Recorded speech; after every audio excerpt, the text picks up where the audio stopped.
Hello and welcome to the Doof Book Club, our monthly live stream discussion of a book chosen by you, our listeners.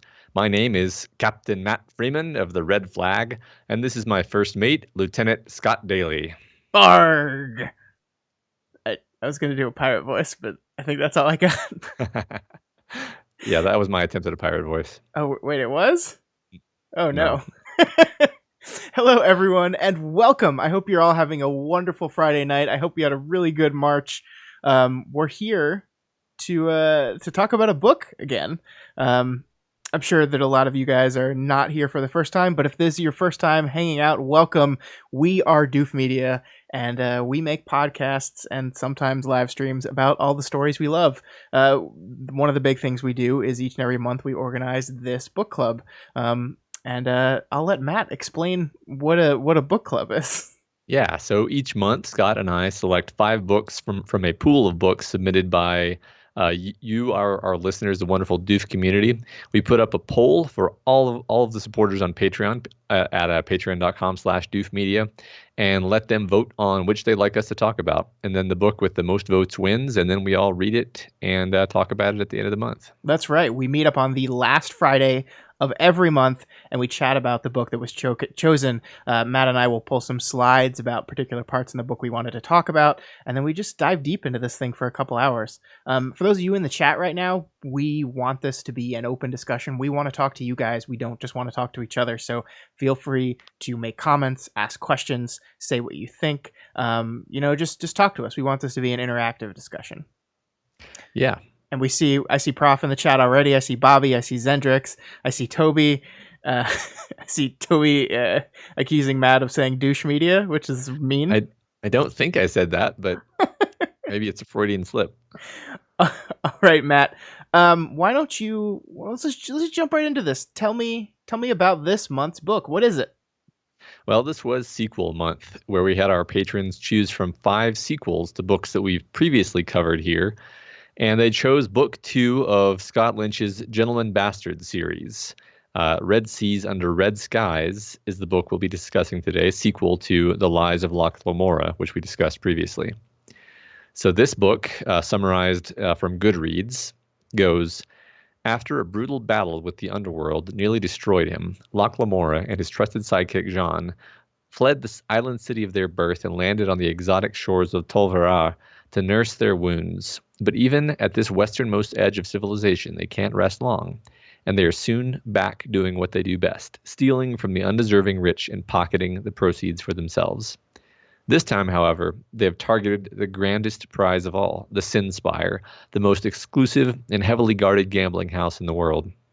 Its 9 floors attract the wealthiest clientele, and to rise to the top, one must impress with good credit, amusing behavior, and excruciatingly impeccable play. For there is one cardinal rule enforced by Requin, the house's cold-blooded master. It is death to cheat at any game at the Sin Spire. Brazenly undeterred, Locke and Jean have orchestrated an elaborate plan to lie, trick, and swindle their way up the 9 floors, straight to Requin's teeming vault. Under the cloak of false identities, they meticulously make their climb until they are closer to the spoils than ever. But someone in Tolvera has uncovered the duo's secret, someone from their past who has every intention of making the impudent criminals pay for their sins. Now it will take every ounce of cunning to save their mercenary souls, and even that might not be enough. Whew, Goodreads, a little verbose.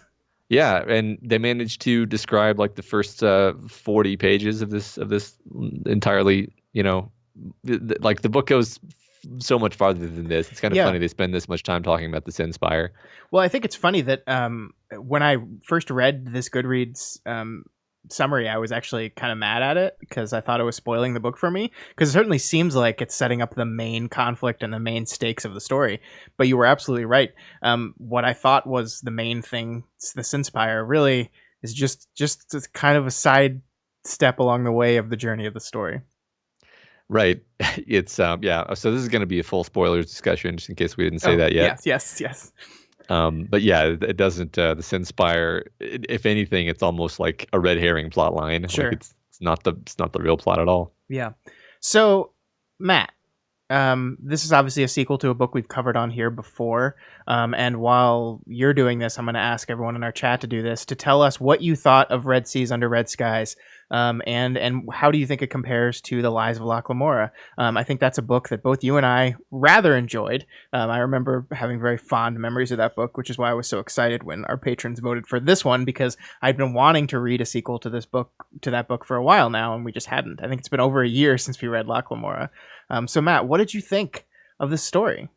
I mean, this is a great sequel, honestly. Like it brings everything that you loved about the previous book, and then it adds a lot of new flavor. We've got the whole pirate angle, which was not something that was in the previous book, and he really goes all in on the pirate stuff. Oh yeah.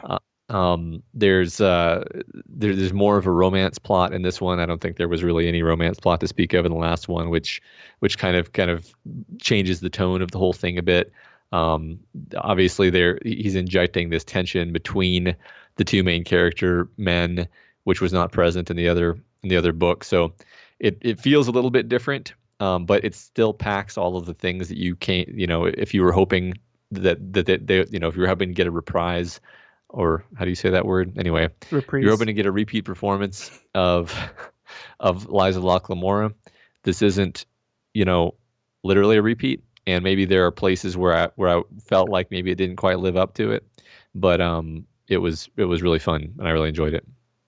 Yeah, I agree with you. I mean, I like this a lot, and there were the first 40 or 50 pages. I really thought we were doing a very similar retread, where instead of rich nobility, it's a rich gambling guy. We're just going to steal from this guy, and that's going to be the main plot. And yeah, I would have been a little disappointed if the story had gone that way, which is not to say I wasn't enjoying it. But yeah, I think Scott Lynch wanted to do something very different with this book, but still capture what we liked so much about the last one, which was just Locke Lamora is this fun, hilarious, entertaining character. He's always fun to be around.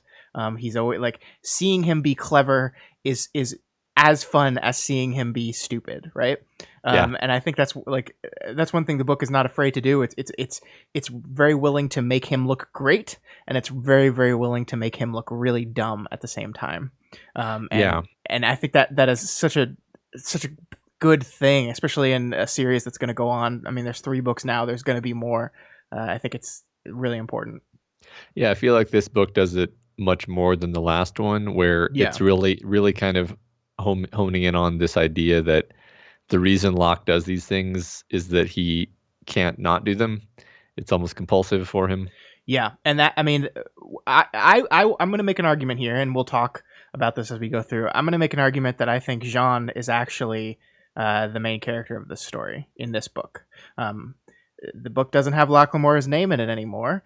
And, as I was going through pulling slides, maybe it's just because the stuff that I found the most interesting was the stuff around Jean. I mean, he's the one that has the romantic subplot in this. A lot of the tension and conflict is between Locke and Jean, as they clearly want different things out of life, and they view life differently than each other. And a lot of our slides are going to talk about, the ways in which the book shows that.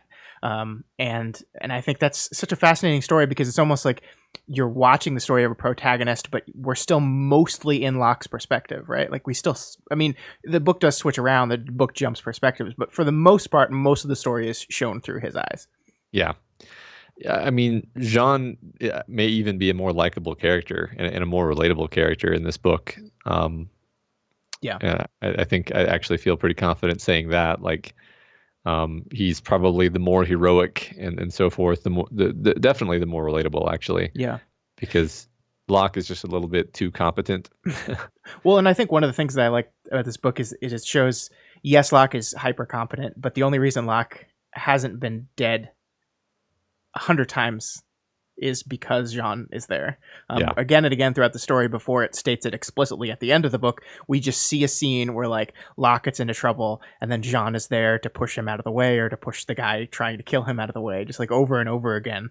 And that happened in the first book as well, but I think it's really, really focused in this book. Yeah. So in the chat, David joins us. Hi, David. Hey, David. Toby says boats. Yes, I agree. Zendrak says that they liked both of the books. They're both great. The narrator of the audiobooks is awesome. I agree. I was the same narrator for both. He's great. Love him. And the Locke voice sounds like Jack Sparrow, they say.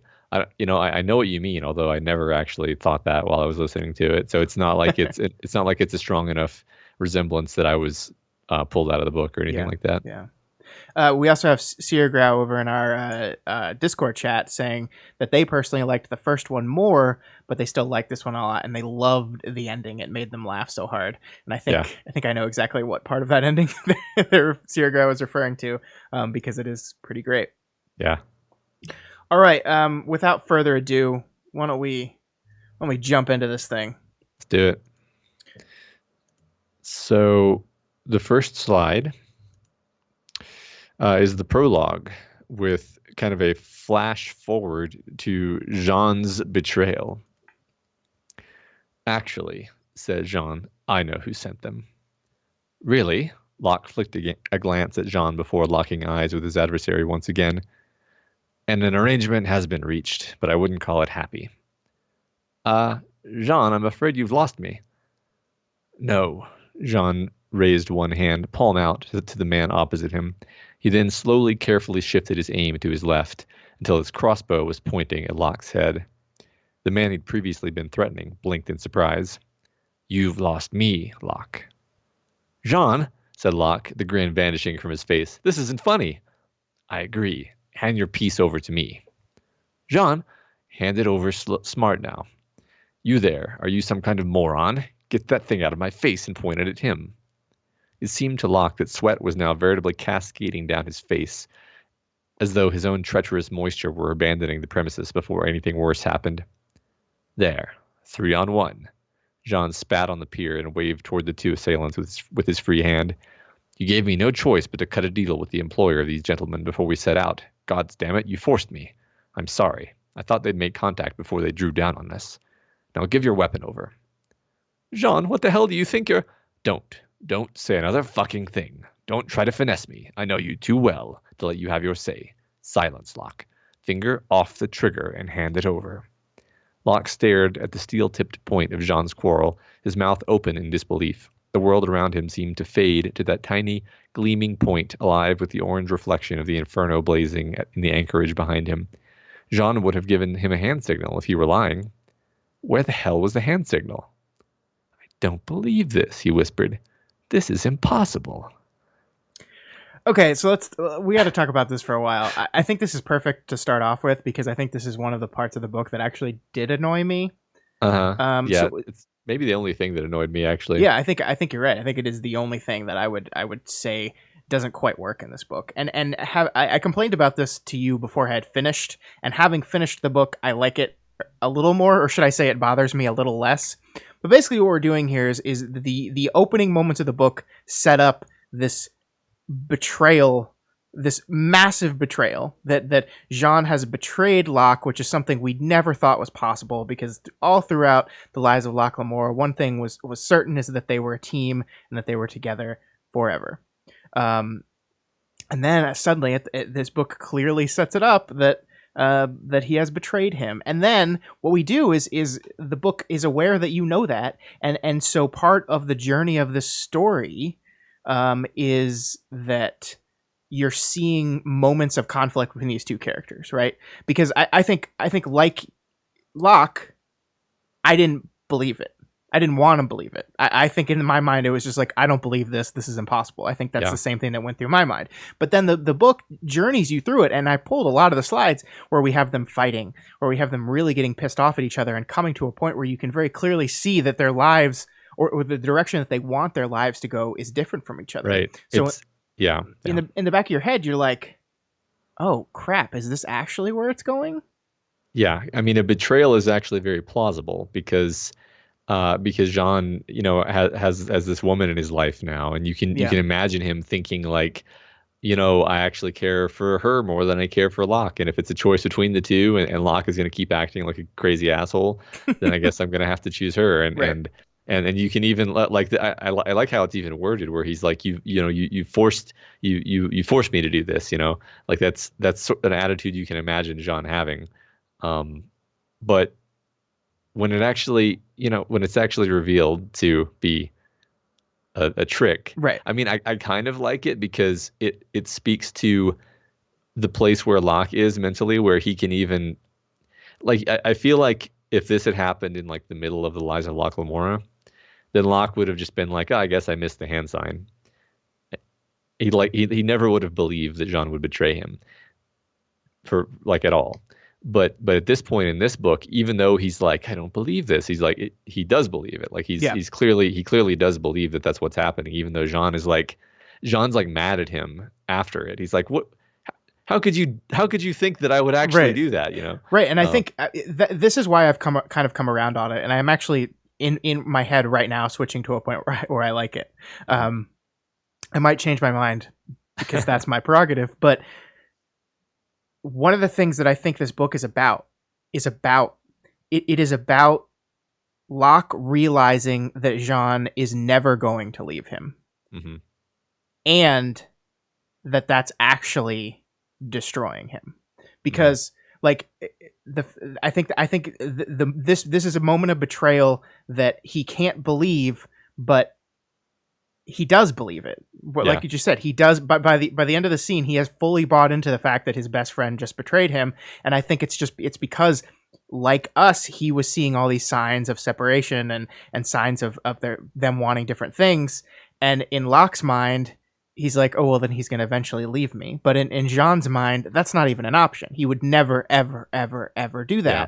But maybe he needs to. I mean, right. I think by the time we get to the end of the book, we see that the decision that Locke makes at the end of the book is a realization that this person needs a life away from me, because look at what this life is doing to him.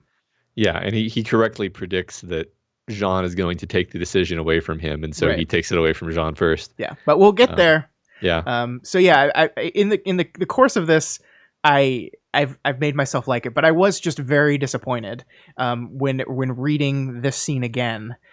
3/4 of the way through the book, and it's just like, no, he wasn't. No, what are you talking about? Like, I think I've mellowed about it. When we talked about it earlier, I was actually still annoyed with it, but now that I've thought about it, I think I'm coming around. I mean, Zendrex says that it was obviously not real from the beginning, and Toby says, basically, it seems obviously not real from the beginning, but then the story slowly makes you start doubting yourself, and thus it's a con on the reader, which is a really fun concept for this because it's a book about cons.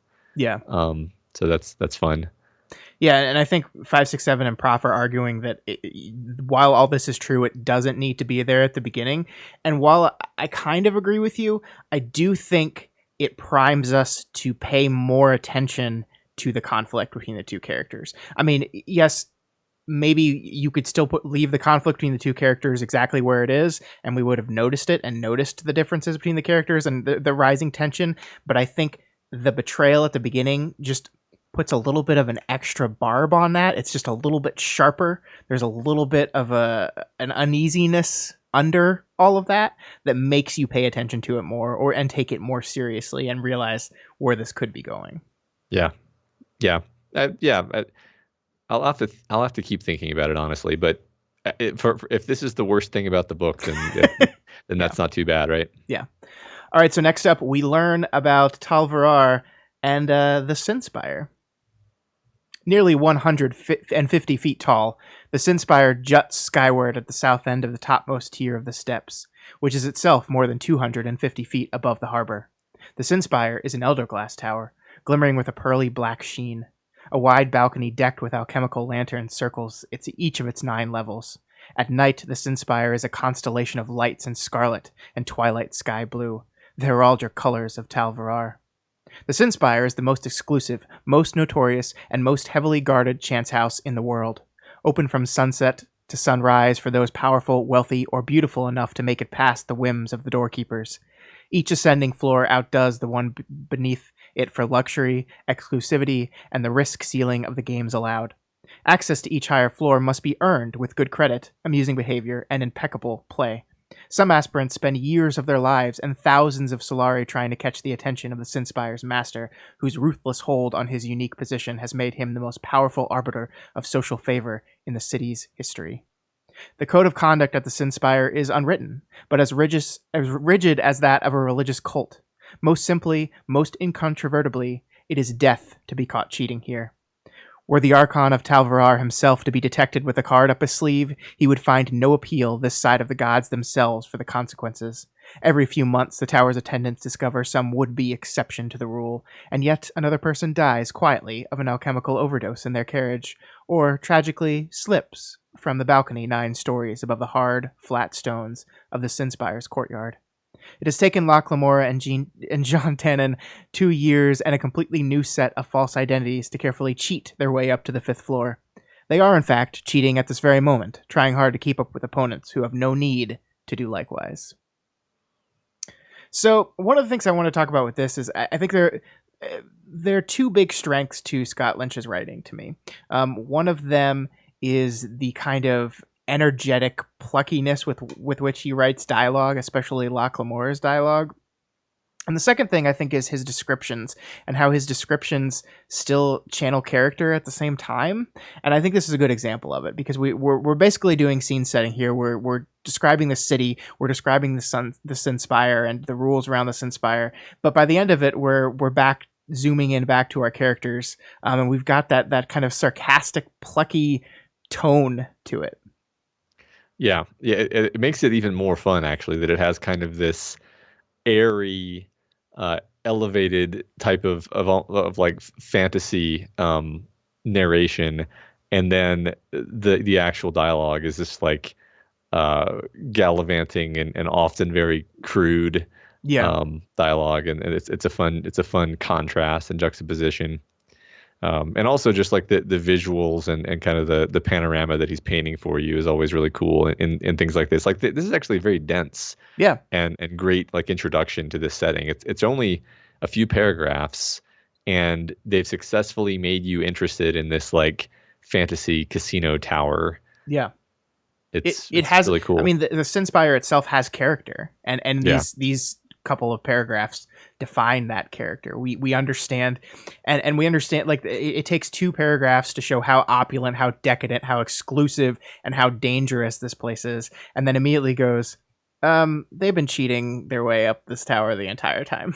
Yeah, of course. Right.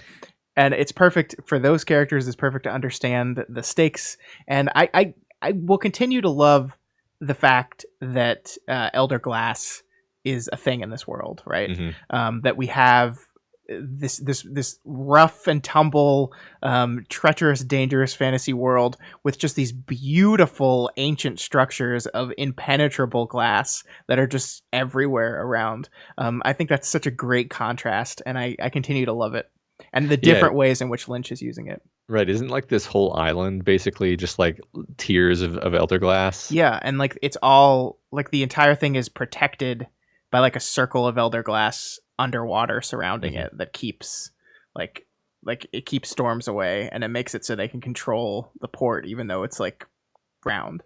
Yeah.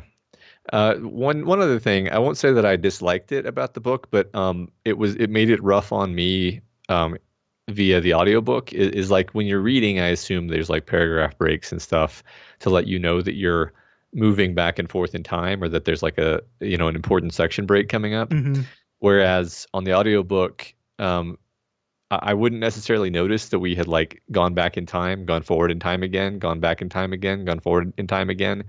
So like right here in this scene, it says they've been cheating their way up to Sin Spire for 2 years, but then we're going to skip back to stuff that was happening right after the end of Lies of Locke Lamora. And they really skip all over the place, honestly. It's quite, which is fine. It's fine. I'm fine with the book doing that. I'm just commenting, I guess, that as an audiobook experience, I was like, wait a minute. Are we in the future relative to the pirate thing now? Or yeah, I do think that's a limitation with the audiobook. I mean, they are separate chapters, and the chapters that are in the past are labeled as like reminiscence. Okay. So if you were reading, you would very see that like above the chapter name, it says reminiscent. So you're going back in time. Reminiscence, I think it is, which they probably said, but that's probably not something you're paying a lot of attention to. I don't know if headings. They did. They would say a chapter number. I don't remember them saying reminiscence. Now, maybe I'm wrong. I don't know. Maybe I'll go But check. you jumped the gun because that's what we're talking about in a couple slides, Okay, Matt. well, all right. Well, fine. Ready for next one? Yep. All right. Next slide. So as the two friends go home after a night of gambling, they encounter some odd night merchants who inexplicably know their real names. Turns out it's bond mages, and they're not happy about the whole falconer incident. State your goddamn business, then.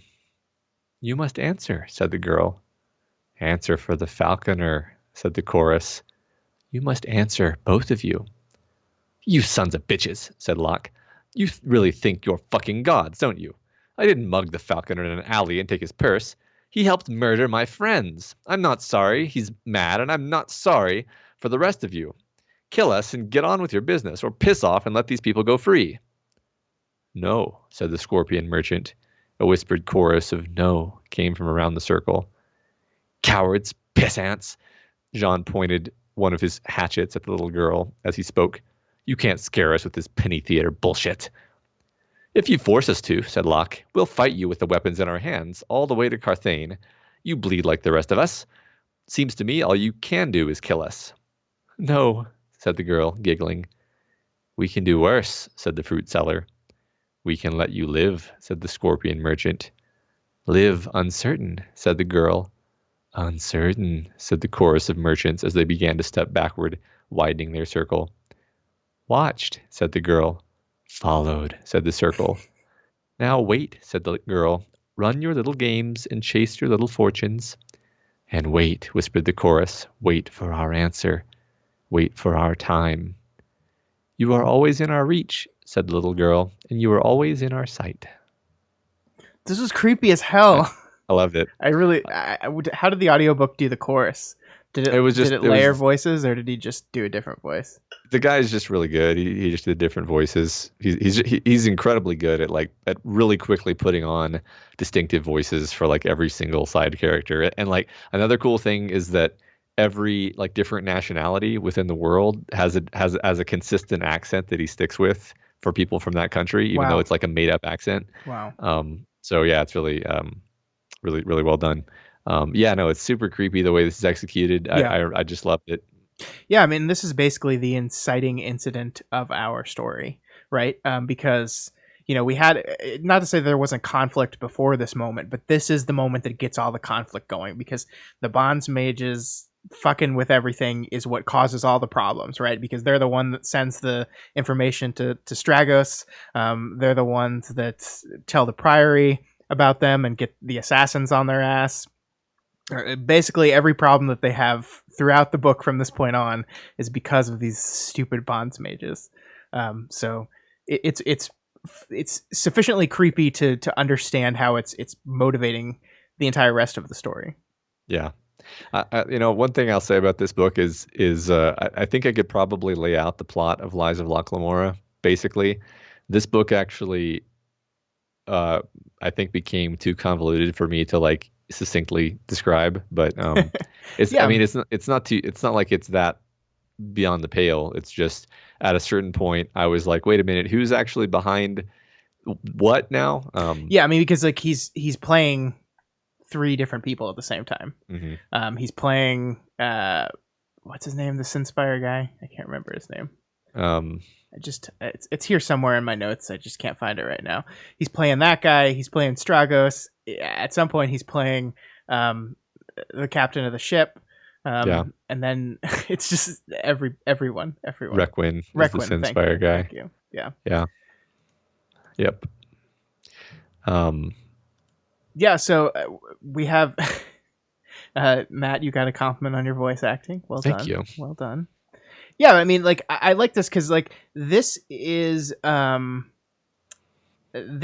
a sequel. A lot of the events of the first book come to play in this book, but also you and I have not read this book for a year, and it's not like we were completely unable to grasp this, right? Right. So yes, this is a convoluted, complicated plot, but it's not one that's entirely reliant on everything that came before it. All we really need to know is a basic understanding of our characters and also the falconer stuff, because that's the only thing that really directly plays off here. Yeah, and eventually, is it the next slide maybe? Eventually we get the connection to, at the end of Lies of Locke Lamora, Locke basically just wanted to die. Yeah. Right? I think that is the next slide, so maybe we can just move on to that. Let's do it. So yeah, we go back, as we were talking about, we go back into a reminiscence chapter, and this is basically the early part of the book does this, I think, for throughout half the book, right? I think it eventually goes away, but throughout half the book, we rewind back to 2 years and kind of go through the things that Locke and Jean were up to in the 2 years before the events of the book proper. And here they are hanging out in Valverrazzo, which is a small town outside of the main town of this book, and they're kind of reeling from their flight of Camor. And Locke is a bit down, Matt. Yeah. And he's dealing with it by drinking himself to death. And Jean is a little bit fed up with it, so he's been like going out into the streets and like he took over a gang and trained a group of kids to be better thieves, and he like wants to show Locke how good he's doing, and Locke just doesn't care. Right. Well, he said at last. Well, I can see you found your replacements, haven't you? Jean was too startled to say anything. Locke drained the glass and continued his voice flat. And humorless. That was certainly quick. Quicker than I expected. A new gang, a new burrow. Not a glass one, but you can probably fix that if you look around long enough. So here you are, playing Father Chains, lighting a fire under that kettle of happy horse shit all over again. Jean exploded across the room and slapped the empty glass out of Locke's hand. It shattered against the wall and showered half the room with glittering fragments. But Locke didn't even blink. Instead, he leaned back against his sweat-stained pillows and sighed. Got any twins yet? How about a new Sabitha? A new me? To hell with you. Jean clenched his fists until he could feel warm, slick blood seeping out between his nails. To hell with you, Locke. I didn't save your goddamn life so you could sulk in this goddamn hovel and pretend you're a man who invented grief. You're not that goddamn special. Why did you save me then, St. John? Of all the stupid fucking questions. Why? Locke heaved himself up off the bed and shook his fist at Jean. The effect would have been comical, but all the murder in the world was in his eyes. I told you to leave me. Am I supposed to be grateful for this bloody room? I didn't make this room your whole world, Locke. You did. So yeah, this is one of our first big moments of conflict between our two main characters, right? We have Locke, who has given up on the world, ready for death. We have Jean, who is not remotely ready to do that yet. And it's an argument. And in the back of your head, while you're watching this argument play out, you're thinking about that prologue. You're thinking about how at the end of this story, these characters one of them ends up betraying the other. Maybe. Yeah, it's really beautifully done, and because you know that they love each other, right, and that they're basically brothers. But you also completely buy that they're just furious with each other, that Locke really he feels like he's lost everything. Yeah. And he really has. Like the only thing he hasn't lost is Jean, and his skills, which he doesn't really see as being as valuable as you know. Jean eventually kind of like shoves him out, like literally forces him out of the room, and forces him to like resume being himself. Yeah. Which is probably my favorite scene. When he goes and steals from everyone in the town and they have to run away. He just can't stop himself, and it's completely ridiculous. Yeah. But like it's such a wonderful way of creating tension in the story, is because it never feels hollow, it never feels false. This idea that these two men have genuine disputes. Like they have this dispute, they have disagreements over tactics, they have disagreements over approaches to different people. Jean is much more like open to forming relationships with other people, generally speaking, and Locke is just kind of like he only really hears about Jean throughout the book, I think.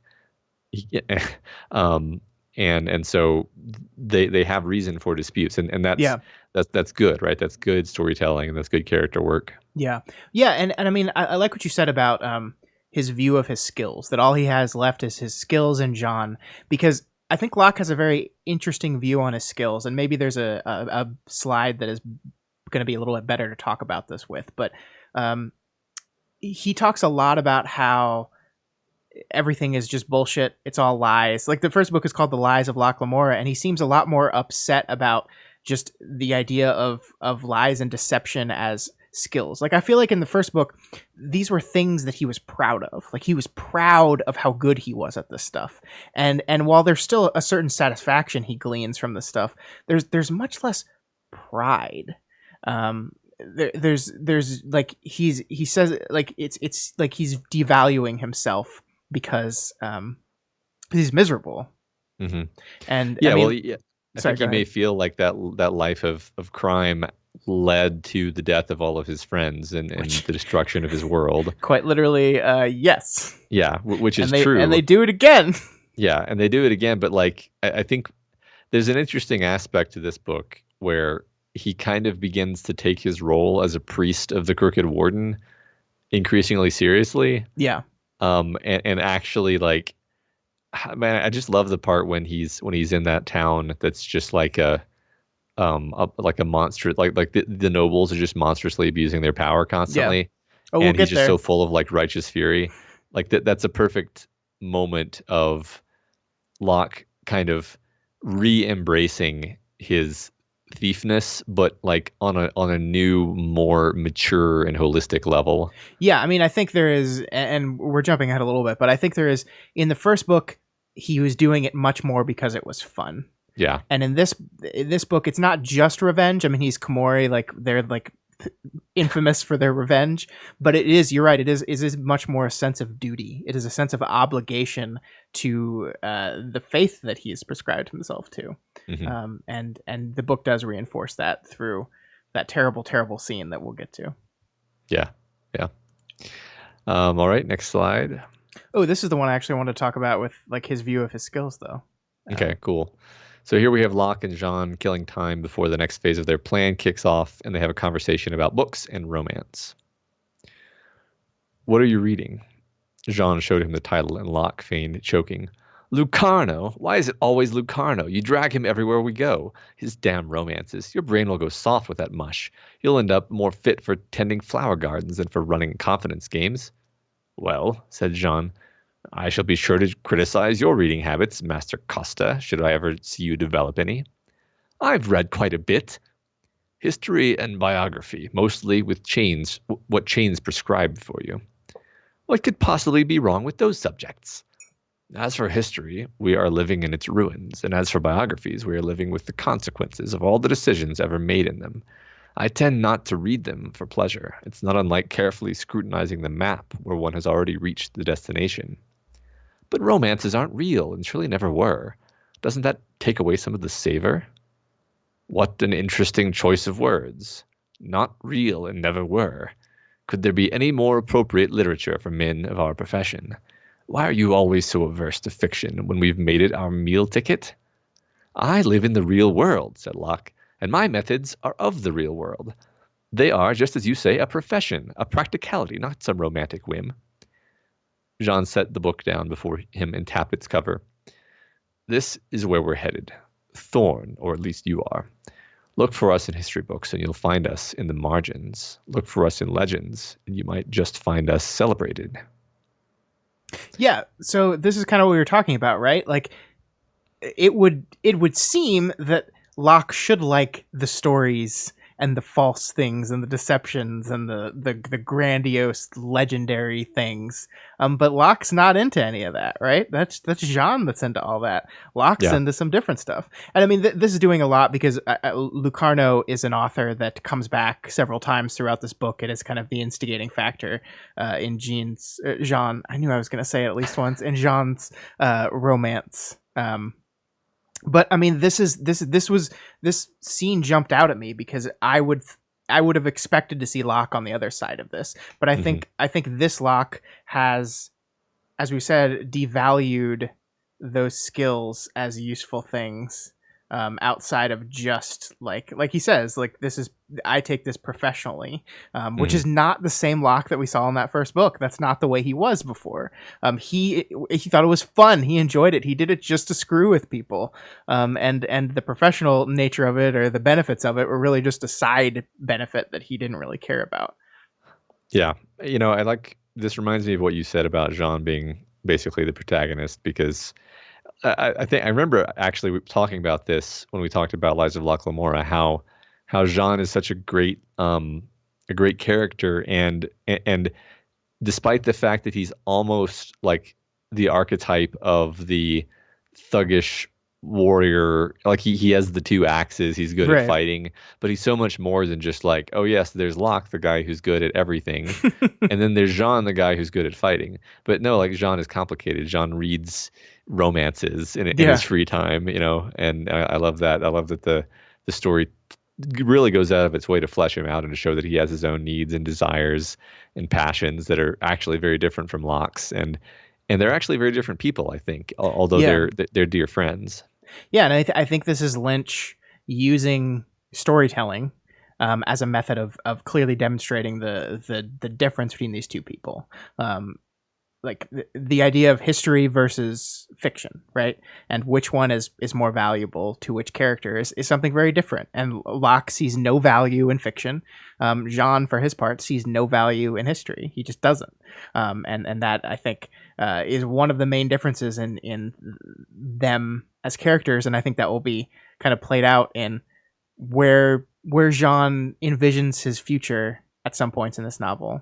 Mm-hmm. And sadly gets stolen from him.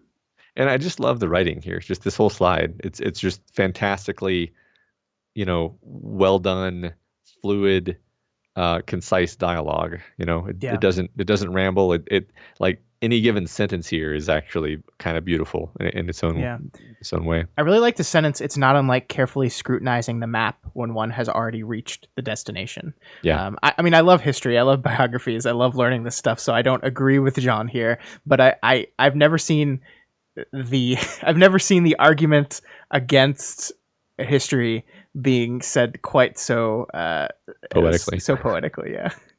Yeah. It's great. I love both these characters so much, and I love how much the book focuses on just their interactions. Like, there's nothing really plot relevant happening here. Yeah, this is just them hanging out talking. Yeah, establishing that they're different and they have different thrusts. And like you said, I mean, it is important that they name dropped Lucarno and established that Jean reads all these books and cares about plays and stuff. Yeah, because that's how you get the ladies. Yep. Well, one lady. And she's really hot. Apparently. Get it? Because she burns. Oh, that's terrible. You're going to hell for that. She's not a real character, Matt. It's fine. It's true. All right. So we're back in a reminiscence again, and Locke is kind of outlining his plans for robbing the Sin Spire, without telling us, of course, because that's how these books work. Let me tell you, said Locke, exactly what we're going to do about his vault. Locke spoke for a few minutes while he put his deck of cards together, outlining the barest details of his scheme. Jean's eyebrows strained upward, attempting to take in the air above his head. So that's that. Now, what do you say, Jean? I'll be damned. That might just work if... If? Are you sure you remember how to work a climbing harness? I'm a bit rusty myself. We'll have quite a while to practice, won't we? Hopefully. And we'll need a carpenter, one outside of Tel Varar itself, obviously. We can go looking into that as well once we've got a bit of coin back in our pockets. Jean sighed, and then all the banter went out of him like wine from a punctured skin. I suppose that just leaves... Damn. What? Well, hell. Are you gonna break down on me again? Are you gonna stay reliable? Stay reliable, Jean. You can... Damn it, look for yourself. What have I been doing? Exercising, planning, and apologizing all the damn time. So, Matt, once again, we have the tension, the conflict between these two characters, right? Like, Locke has apologized for, Locke has moved past his drunken, depressed state, but Jean is not ready to fully trust that this is permanent yet.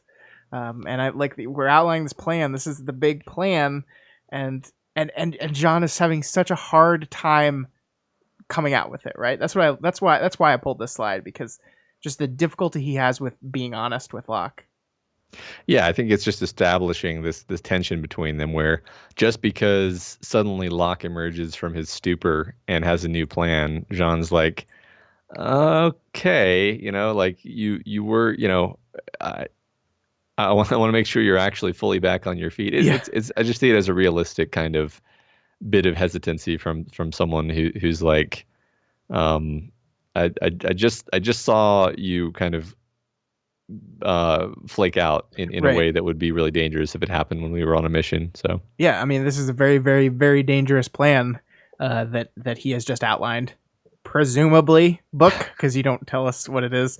That's a really minor, like, I don't actually care about that, but I just find it funny when stories are like, this is very like kind of Ocean's 11, where it's like, all right, let me tell you the plan, and then the audio cuts out, and I almost just dropped my water. The audio cuts out, and you don't get to see anything, even though it was just there. You both know it, but we don't get to know it for dramatic purposes.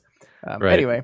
Oh, I like how the vault is dealt with, though, because the book actually spends a lot of time drawing our attention to the vault, and then how hard the vault is to break into, and all these different people asking about the vault and telling them how hard the vault is going to be, and like, and they're like, oh, we're going to deal with the vault. Yep. Believe me, we've talked to all the people. We know how to get into the vault, and their plan was never to get into the vault. Nope. So good. Yeah, but I mean, I love this stay reliable, and how put out Locke is. Yeah. By this, like he hasn't fully clued on the fact that, yeah, I was just being a miserable, terrible person. Like, I think it's very understandable that your partner and your brother basically would not be willing to jump into this plan right away with you. Yeah. But he does it. Right, and I mean, we've the previous slide, or a couple previous ago, made the point that this is a long mission. They've been at it for 2 years when we jump in with them. Yeah. Cool. Next slide. So back in the present, Locke and Jean are suddenly taken by the Archon of Talvara, basically the military dictator of this land. He's been tipped off by the bonds mages and has decided to use the two thieves, poisoning them to keep them in his service. You might as well know, said Locke, that I have been poisoned for coercive purposes before. Have you? How convenient. Then surely you'll agree it's better than being poisoned for murderous ones. What would you have us do? Something useful, said Stragos. Something grand. According to this report, you're the Thorn of Camor. My agents brought me stories of you, the most ridiculous rumors, which now turn out to have been true. I thought you were a myth. The Thorn of Camor is a myth, said Locke, and it was never just me. We've always worked as a group, as a team. Of course. No need to stress Master Tannen's importance to me. It's all here in this file. I shall keep you both alive while I prepare for the task I have in mind for you. I'm not ready to discuss it yet, so let us say that I'm keeping you on retainer in the meantime. Go about your business. When I call, you will come. Will we? Spat Locke. Oh, it's well within your power to leave the city, and if you do, you'll both die. Rather slow and miserable deaths before another season passes, and that would disappoint us all. You could be bluffing, said Jean. Yes, but you're rational men. A bluff would hold you just as surely as real poison, would it not? Come now, Tannen. I have the resources not to bluff. So this is our boy Stragos, who's another of our antagonists in the story, who swoops in and redirects the entire plot of the story, right? Because up until this point, it was just Sin Spire, going to take this thing down, and then suddenly Stragos comes in, and he's the one that turns this into a pirate book. Mm-hmm. And of course, we have our element of the poison, which is something I really wanted to talk to you about a lot. I was basically, from the first moment the poison was introduced, I was waiting for the reveal that the poison was just a ruse and it was just a bluff and they didn't actually have it, and we don't get that at all.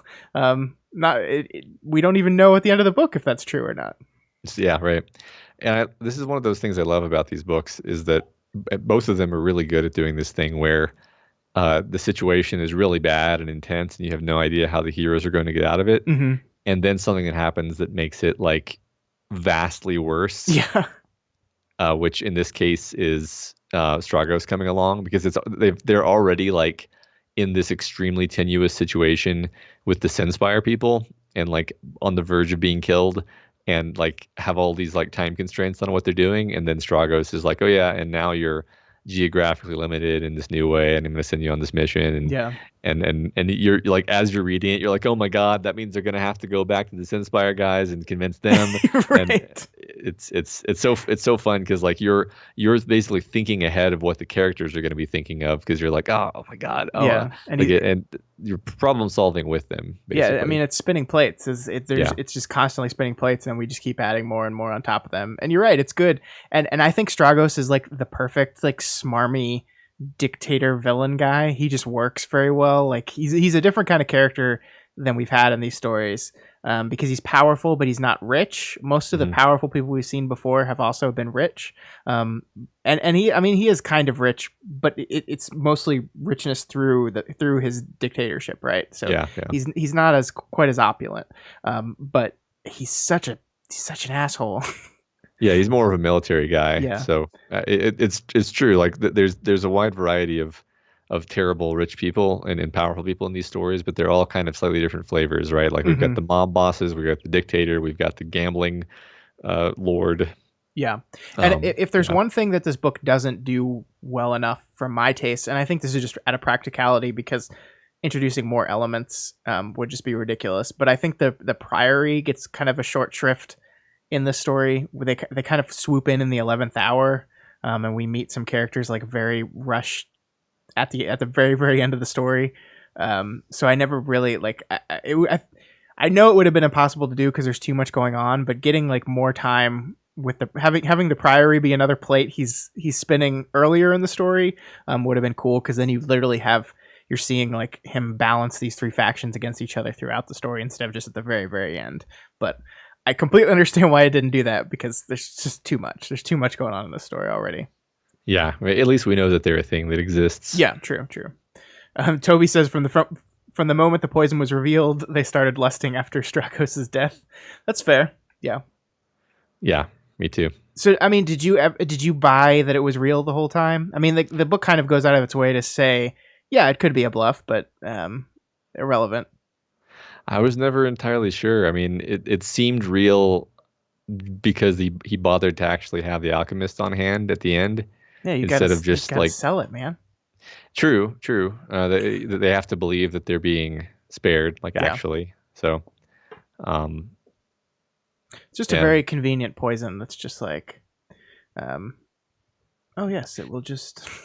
Yeah, well, that's I hear you there, but also they also go out of their way to establish that alchemy is basically magic with really not any limitations on it. In fact, this book is more.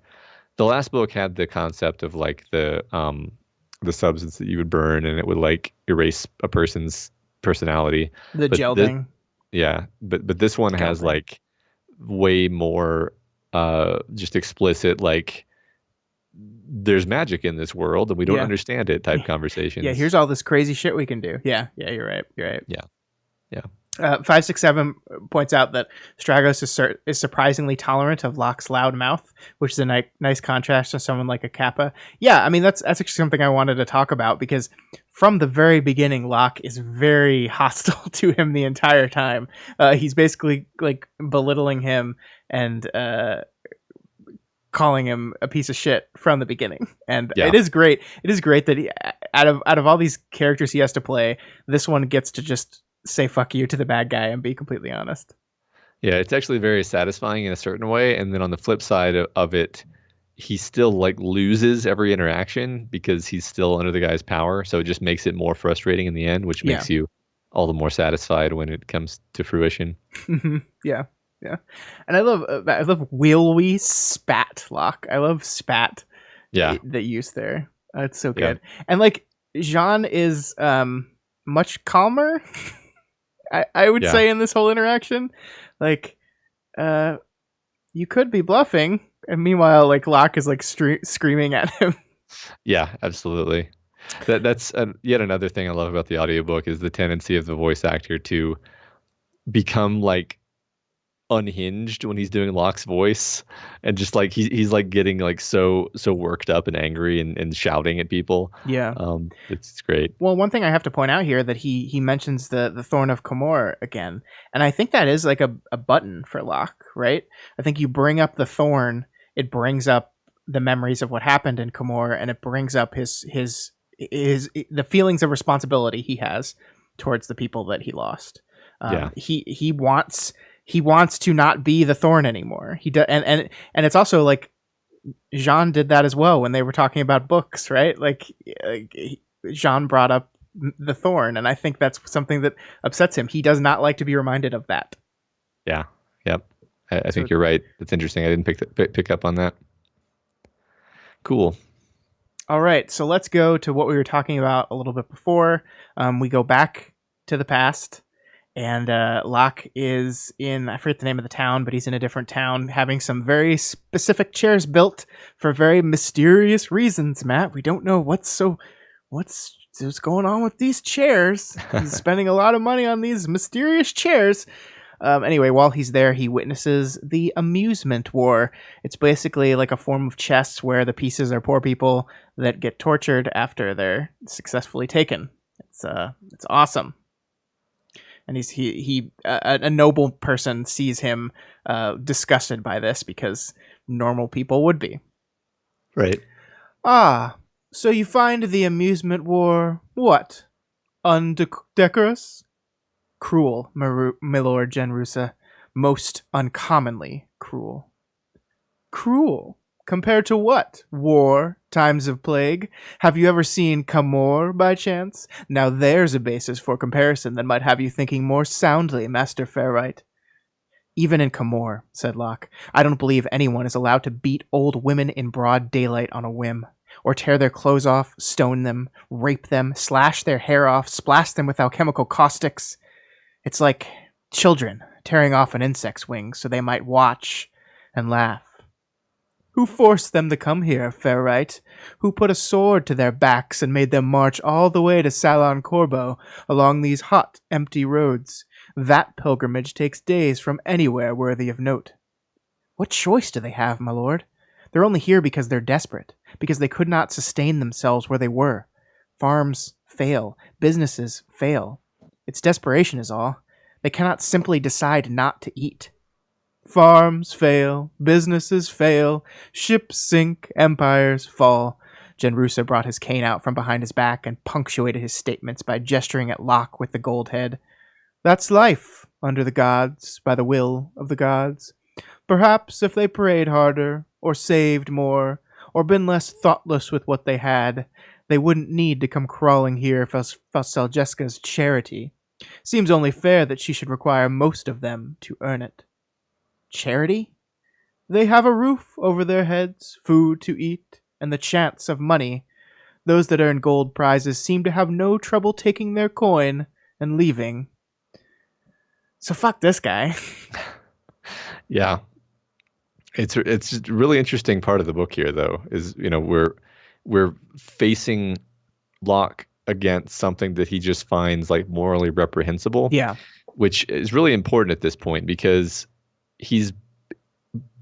it would be very easy without this to just be like, Locke is just a very amoral person. He's just stealing what he can get. He just enjoys stealing. It's all really about his own like hedonistic desire to win and to be smarter than people. Right. But this is showing the side of him where he's just absolutely outraged to the point where he's basically breaking character. Like he's supposed to be keeping his head down and getting these chairs, but he like keeps coming back to this amusement war so that like just so that he can like stare at it with wrath in his eyes to the extent that the other nobles are like noticing it and becoming uncomfortable. Yeah, I mean, he can't look away, right? He describes it as a carriage wreck, which is sometimes Lynch uses anachronistic phrasing, and I'm like, okay, yeah, like fine. Like at some point when he mentions that he has the keys to the boat now, I'm like, that's a very specific automobile reference. Like I don't like, but it's fine. But yeah, I think you're absolutely right here. And he says in the part right before this part of the slide, he says the Thorn of Camor is like a separate entity, and watching this, it gets hungry. It wants to be fed. Feed me these people. And he's trying so hard to stay on his mission. He's got this mission. It's important to their overall plan, and he doesn't have time to just come here and just wreck shit with all the rich people. But he does come back later, right? Because this is a town that he has the pirates sack the shit out of. Later in the story. And what's funny is that in that scene, I don't believe it's connected to this at all. Like, Locke doesn't. No, he doesn't make any kind of emotional connection there. Yeah. Excuse me. But yeah, I mean, this is.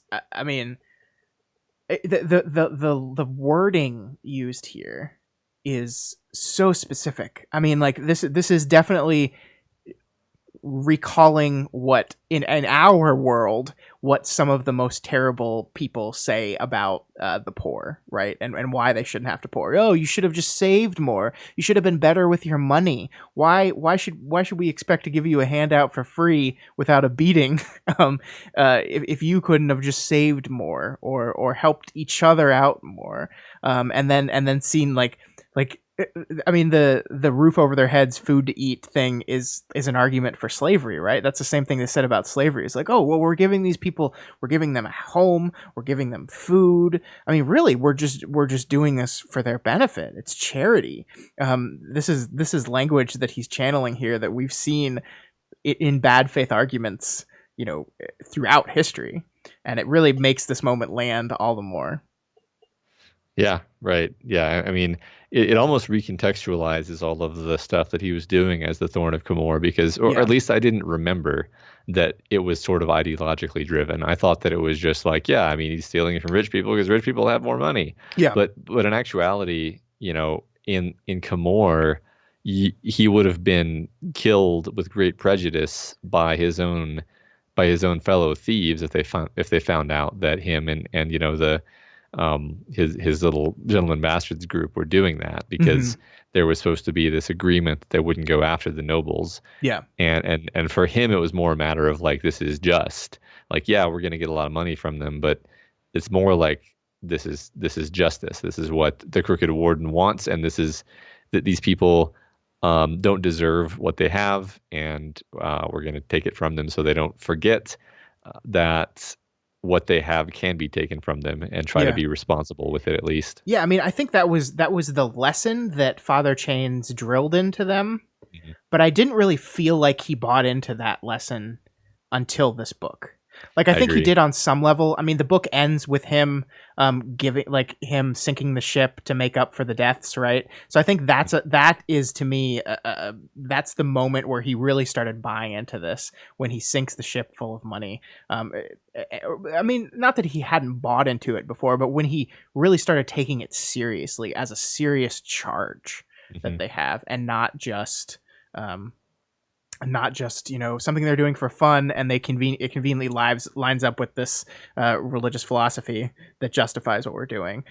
He really, really buys into it, and this scene is important to help him, refocus that, right? Because like, this is in the past, this is in one of those reminiscences, and he is still he has his plan now, but he's still kind of lost. He's still probably a little depressed. He's not fully back to the Locke Lamora we know. And this kind of focuses him on the mission at hand, because you can look at Requiem, and you can look at the Sin Spire as just another example of this.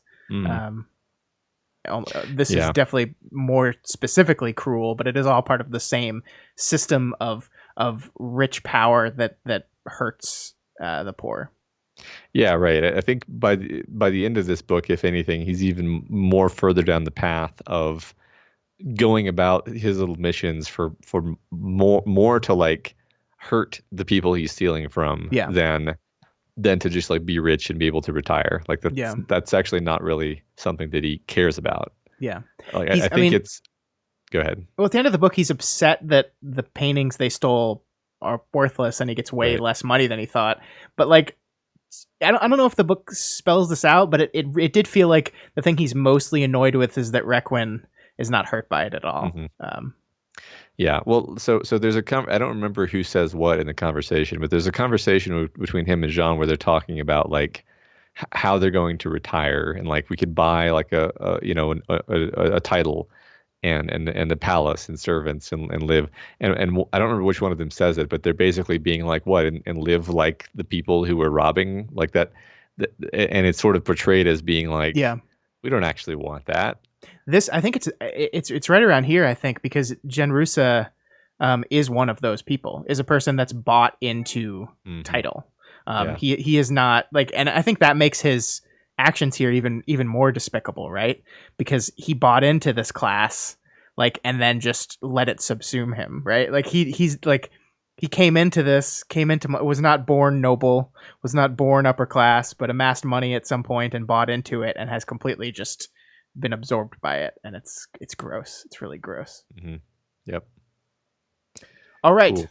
Next slide. Zendrex in chat says Scott Lynch is very obviously not a conservative. Yeah, that's probably true. Toby says the rich remember, and Zendrex says theft is activism. Yeah, which is definitely what this is a form of, for sure. Yep. So here we have Locke and Jean chatting about Sabitha, the mysterious love of Locke's life that we still haven't seen, and we just keep hearing these hints about. Yeah. Each of them gripped his taut main line and released a bit of tension on his descender. Slowly, smoothly, they slipped down a good 2 yards, and Jean cried, "Hold!" "Not bad," said Locke. "The knack seems to come back quick, doesn't it?" "I suppose. I was never really keen on this after I got back from my little holiday at Revelation House. This was more your thing, and the Sansa's, than mine. And Sabitha's, of course." "Yeah," said Locke wistfully. "Yeah, she was so mad and so lovely. I used to love watching her climb. She didn't like ropes. She'd take off her boots and let her hair out and wouldn't even wear gloves sometimes, just her breeches and her blouse, and I would just sit there hypnotized," says Jean, struck dumb. "Hey, my eyes worked back then too, Locke." "Heh, it must have been obvious. Gods." Locke stared at Jean and laughed nervously. "Gods, I'm actually bringing her up myself. I don't believe it." His expression turned shrewd. "Are we all right with each other, Jean? Back to being comfortable, I mean? Hell, we're hanging together 80 feet above a messy death, aren't we? I don't do that with people I don't like." "That's good to hear." So I wanted to bring this up specifically because second book in the series, Matt, still no Sabitha, which is a character we've been curious about since very earlier in the story. I still don't know. I see in that there's a picture of her behind you, so we'll get there eventually, I guess. But still, this mysteriously absent character that has such an important grasp of Locke's life. Yeah, right. And I love that they have these like, they have an argument later where Jean like vents about the fact that he's not even allowed to bring her up, even though she was one of his friends too. Yeah. So clearly she was someone who was very important to all the gentleman bastards, and you have to assume is some kind of badass thief. Which, again, the way the book is treating it, it would be really bizarre if she never enters the saga, right? You kind of keep just waiting for it to happen. Yeah. I guess we'll see in the third book. Yeah, I kind of was expecting like one of the pirate women like to end up being. I kept waiting for that to happen. I kept waiting for the captain or Ezri or someone to be revealed, and it never happened. I mean, there's a lot of like women characters in this book, and every time we're introduced to a new woman, I was like, "Is this the one? Is this one going to be secretly Sabitha? Is this it?" No. Yep. I felt exactly the same. Just a mystery. But I love here. I think this is actually important because not only are we extending this mystery about Sabitha, but we're also using her here to talk about Locke, because this moment here where he says, "Gods, I'm actually bringing her up myself." I think that's a hint at him, at his getting better, right? I think that's a way of like checking how he's doing in his progress from getting away from his depression and becoming more like his old self. And I don't think it's a coincidence that here, right after he realized that he just brought her up, he checks with his friend again to once again reaffirm, "Hey, we good? We okay?" Yeah. And like we've been talking about this whole show, Matt, in the back of your mind as he says, "Yeah, we're fine. I don't belay 80 feet in the air with people I don't like, in the back of your head, you're remembering that crossbow pointed at him. Yeah. Yeah. I love this bit of dialogue too. In fact, I'm glad you pulled it out because I remember really liking it when I was reading it because it felt so organic that the conversation actually kind of takes this swerve from them like wistfully reminiscing about their old friends to him somewhat spontaneously just being like, are we good? Are we good, man? Yeah. And but like, and it seems like a weird, like a, a jarring shift for the conversation, but actually it makes perfect sense and it feels just right. And I really like it. Yeah. Yeah. I completely agree. And everyone is saying that they agreed with us that they really expected at least one of the pirates to be Sabitha. Yeah. Yeah. 567 has an interesting comment about how everyone in the world seems to treat the gods as real. But we don't actually see any evidence of divine intervention. And I also feel like we just don't hear much about the specific nature of the gods. Like every once in a while you'll meet a priest or whatever. Yeah. But it's very backgrounded. Yeah, I mean there are definitely there's 13, right? We've been told that much, Yeah, I think. I think there's 12 officially, and yeah, and then the Locke 13th is the Crooked Warden. Yep. Yeah. I think that's true. It's like the gods also serve a very important purpose in the lives of people, but yeah, they are definitely not declared as, yes, this stuff is coming. Like even what happens on the ship is seen to be a curse from Iono, I think was the sea god. But I mean, yeah, we're playing with it, not like Greek mythology where we cut to gods discussing stuff. It's very much, and I like it that way. I mean, I think it's interesting that like we can bring up the gods and the importance of religion and how it defines our characters. We don't have to decide on whether they're real or not. Right. Is there going to be a slide on the cats and then the ship and all that?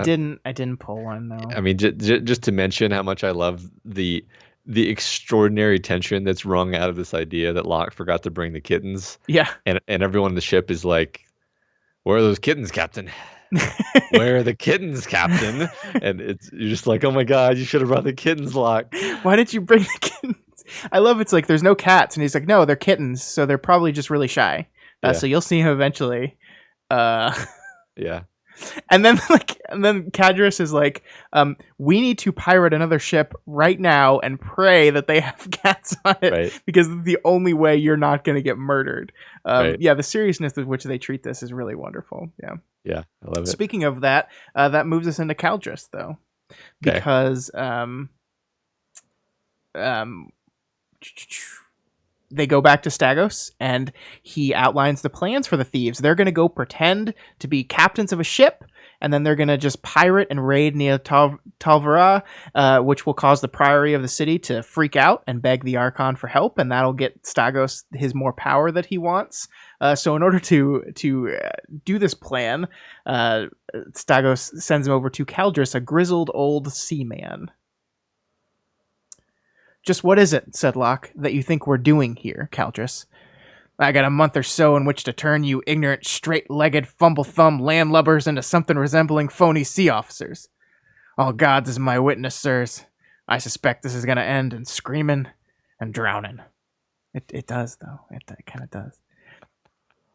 "I might have taken offense at that, if I didn't know that every word you just called us was true," said Locke. "We told Stagos we didn't know a first damn thing about sailing. The Protector seems..." Why did I go southern? "The Protector seems mighty set on having you out to sea regardless." "How long have you been in the Navy?" asked Sean. "Been at sea 45 years, maybe. In the Ferrari Navy even before the Archons. Been in the 1,000 Days War, the old wars against Jerem, the war against the Ghostwind Armada. Seen a lot of shit, gentlemen. Thought I had it soon up. Been masters at Archon's vessel for 25 years. Good pay. Even got a house coming. Or so I thought. Before this shit. No offense." "None taken," said Locke. "That's some sort of punishment detail." "Oh, it's punishment, Costa. It's punishment, all right. Just weren't no crime done to earn it. Archon sort of volunteered me. Fuck me, but that's what all my loyalty bought. That and a taste of the Archon's wine, so I can't just quit or run away on you. Poison wine. The waiting sort of poison. I take you out to sea, outlive all this nonsense. I get the antidote. Maybe my house if I'm lucky. So, okay, this is Caldris, one of the most wonderful characters in the story. Yeah, but I pity him so much. Yeah, I mean, he was a day from retirement. He was a day from retirement. Just one more mission yeah, and he helps them and he gets them all sorted out and makes them semi-competent with boats and stuff. yeah. And he's lovable and he actually is trying to take care of them. Yeah, he's doing his job as best as he can. And I didn't pull any more slides of their their training montage, which goes on for several pages. But yeah, I mean, it's just like a lot of work. And the thing I love about, I don't know a lot about sailing. I don't know how much you know about sailing. I do know at the very end of this book, there is an acknowledgement section where he admits that some of the terminology was changed for the understanding of the reader. So I don't think every word in this story is the accurate word, but there is some fairly, like, from my understanding, like consistent understanding of sailing. And it's always like interesting when you're reading a book that teaches you about a thing that you've never done before. Mm-hmm. Well, it gives you I feel like I got a physical sense of what they're doing, even though I don't know what a yardarm is actually. I'm like, okay, yeah, I understand like what they're doing. So sure. Yeah, I mean, they're turning around, so that's going to swing around because it's part of the sail. And it's, yeah, like at no point was I confused about any of the nautical stuff, even though I really don't have a background beyond knowing, bow and stern. And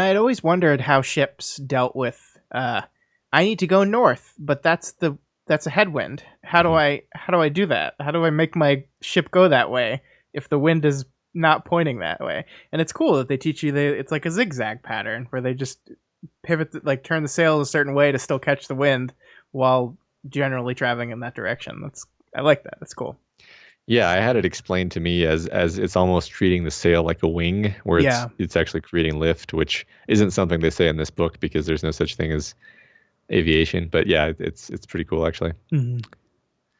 Yeah, I love the nautical stuff. I love Caldris. Next slide. We'll talk more about Caldris in a minute. Okay. So once their training is complete, Locke and Jean are commanded to free their crew from the prison, ordered specifically not to kill any of the guards. They do so, escaping with the crew and ship, but Stragos' right-hand woman, Moraine, mysteriously appears at the prison after they leave, executing the guards and ensuring that Stragos will be pissed at the two. Sorry. You okay, buddy? Yeah, just making sure I'm on the right one.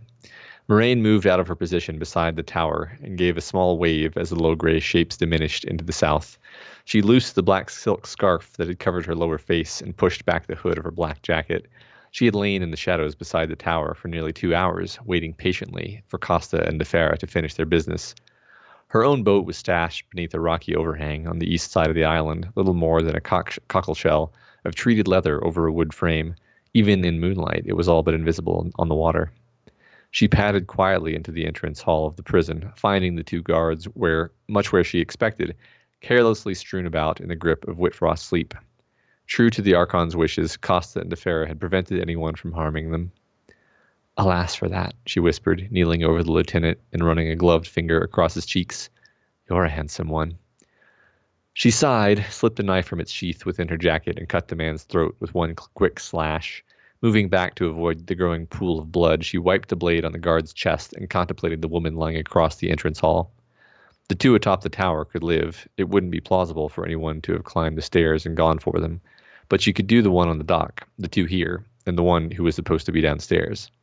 That would be enough, she reckoned. It wasn't that she desired Costa and De Ferra to fail, but if they did return successfully in their mission, what was to stop Stragos from assigning them another task?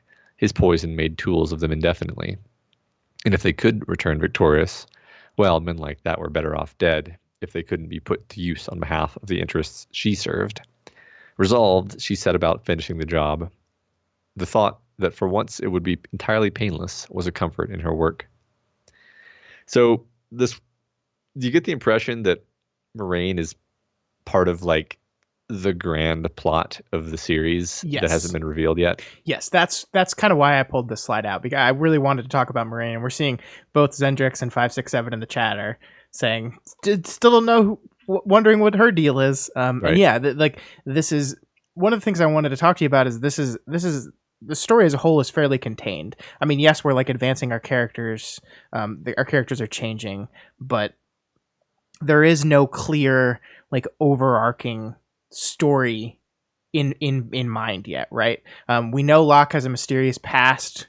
We know something about him is going to end up being important, probably something probably related to his name, his real name. Right. And then we have these little bits. I mean, we know that the bonds mages are going to probably play a part in the future somehow. And yeah, here's this other little bit, who this person who's working for this mysterious boss that we don't know the powers she's working for are very clearly none of the powers in this book, right? She's not working for the Priory, she's not working for the Archon, not working for the Sin Spire. So those are her three main powers in this book. So she's separate from that.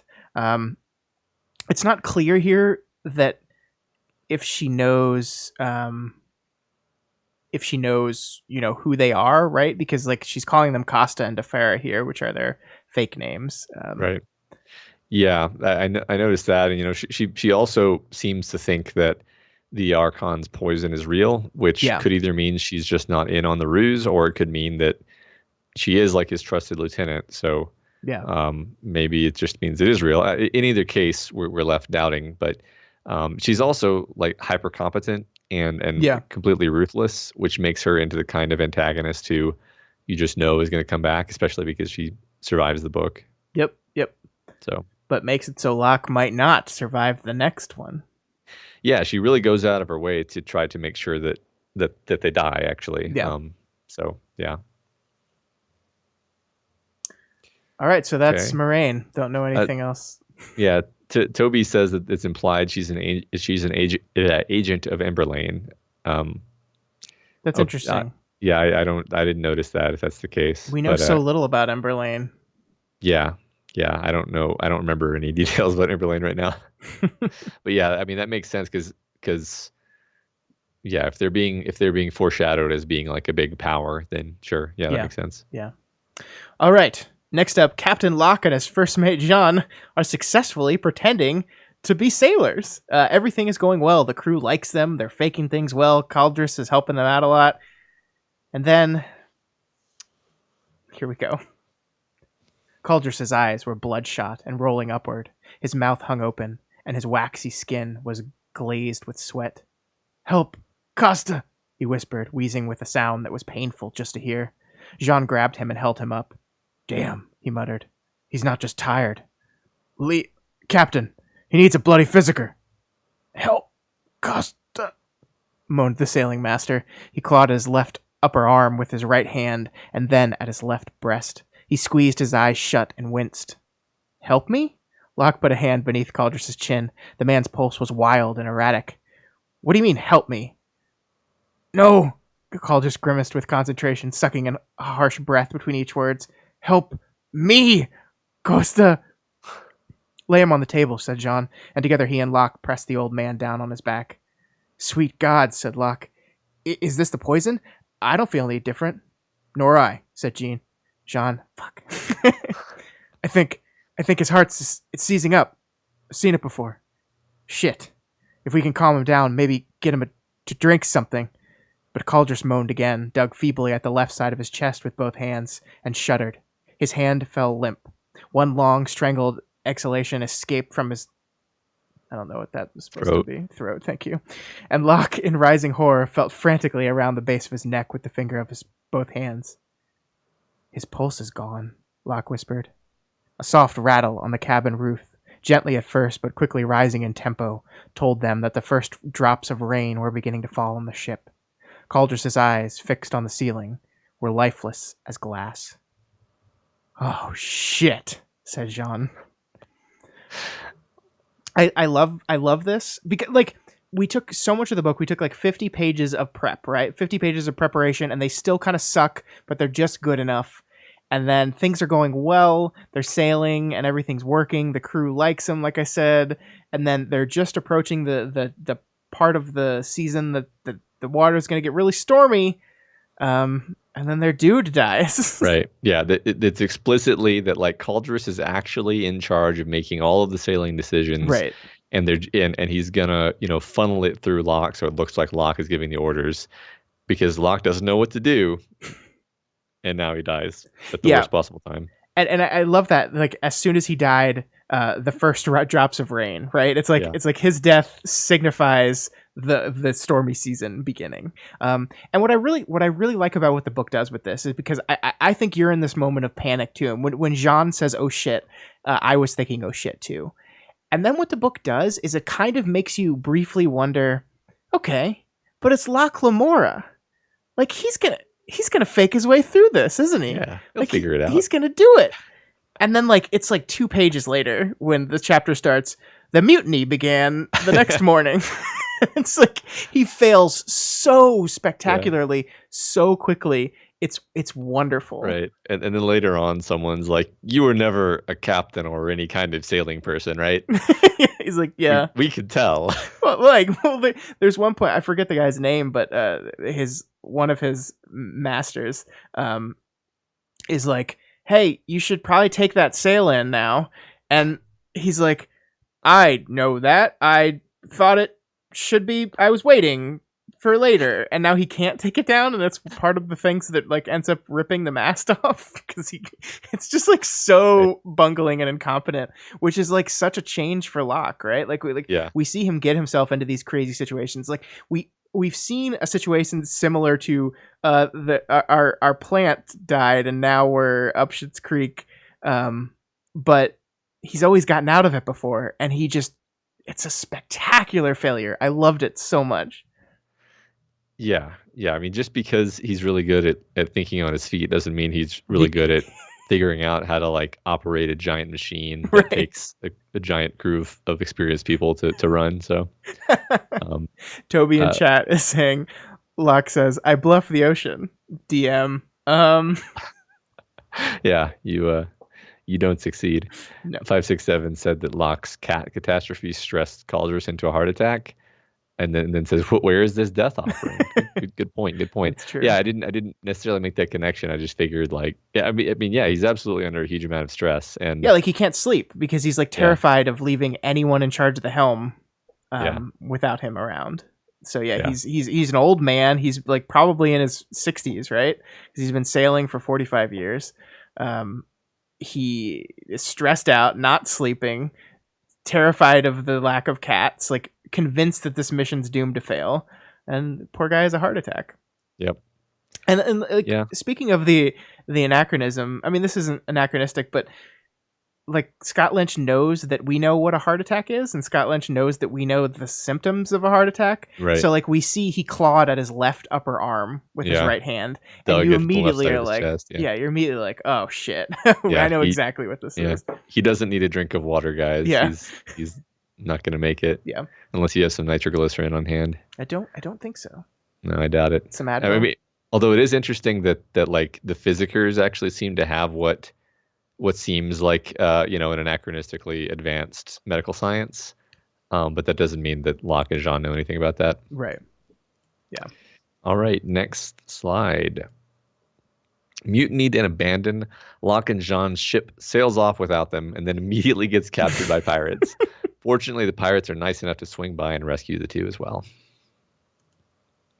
The Orchid crewfolk led him to the stern a few steps ahead of Jean. On the quarterdeck, just above the companionway leading down to the stern cabins, a group of sailors once again restrained Jean at some signal from Del Mastro. "The invitation for Ravel only," she said. "Master Valora can wait up here until we see how this is to go." "Ah," said Locke. "Will you be comfortable up here, Jerome?" "Cold walls do not a prison make," recited Jean with a smile, "nor iron bars a bondsman." Lieutenant Del Mastro looked at him strangely, and after a few seconds replied, "Bold words from the tongues of the newly chained will fly like sparks from flint, with as much real heat and as long a life." "You know the 10 honest turncoats," said Jean.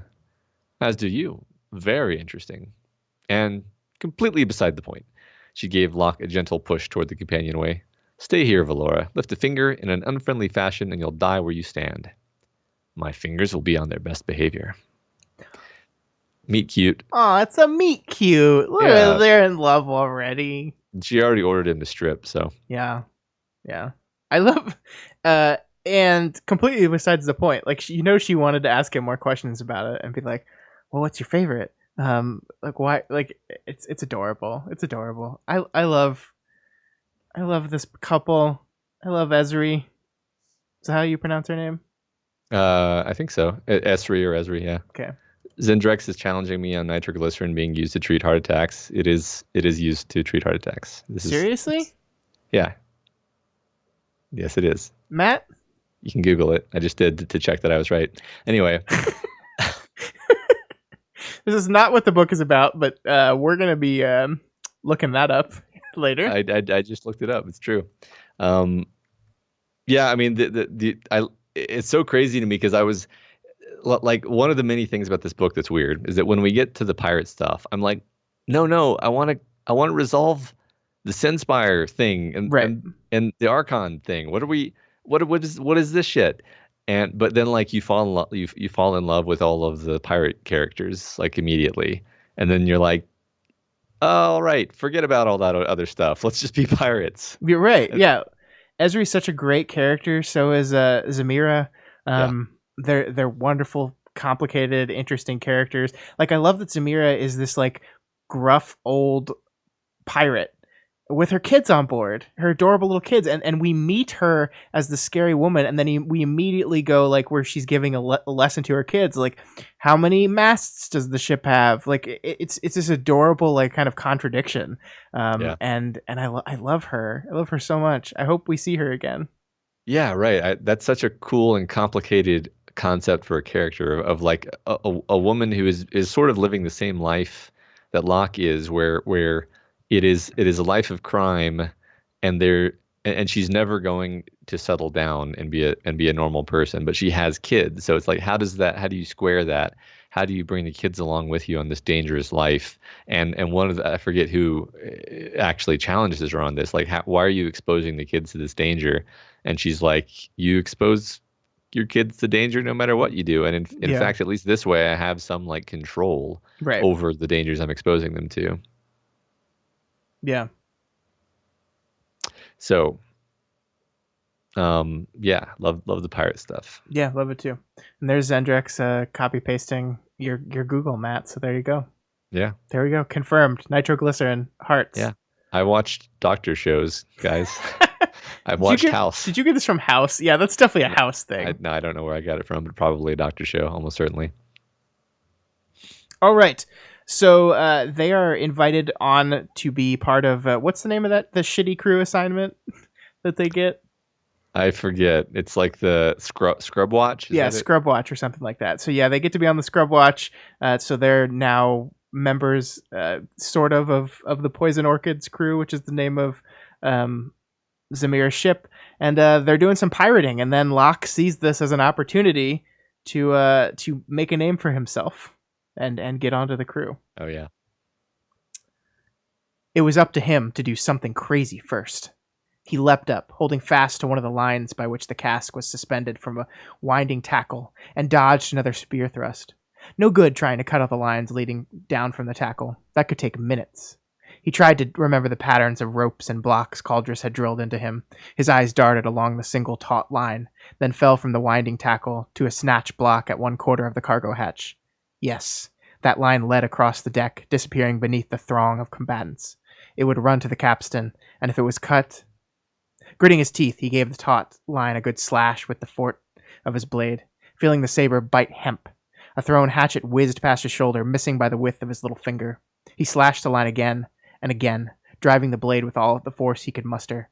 At the fourth stroke, it unraveled with a snap, and the weight of the cask broke it clean in two.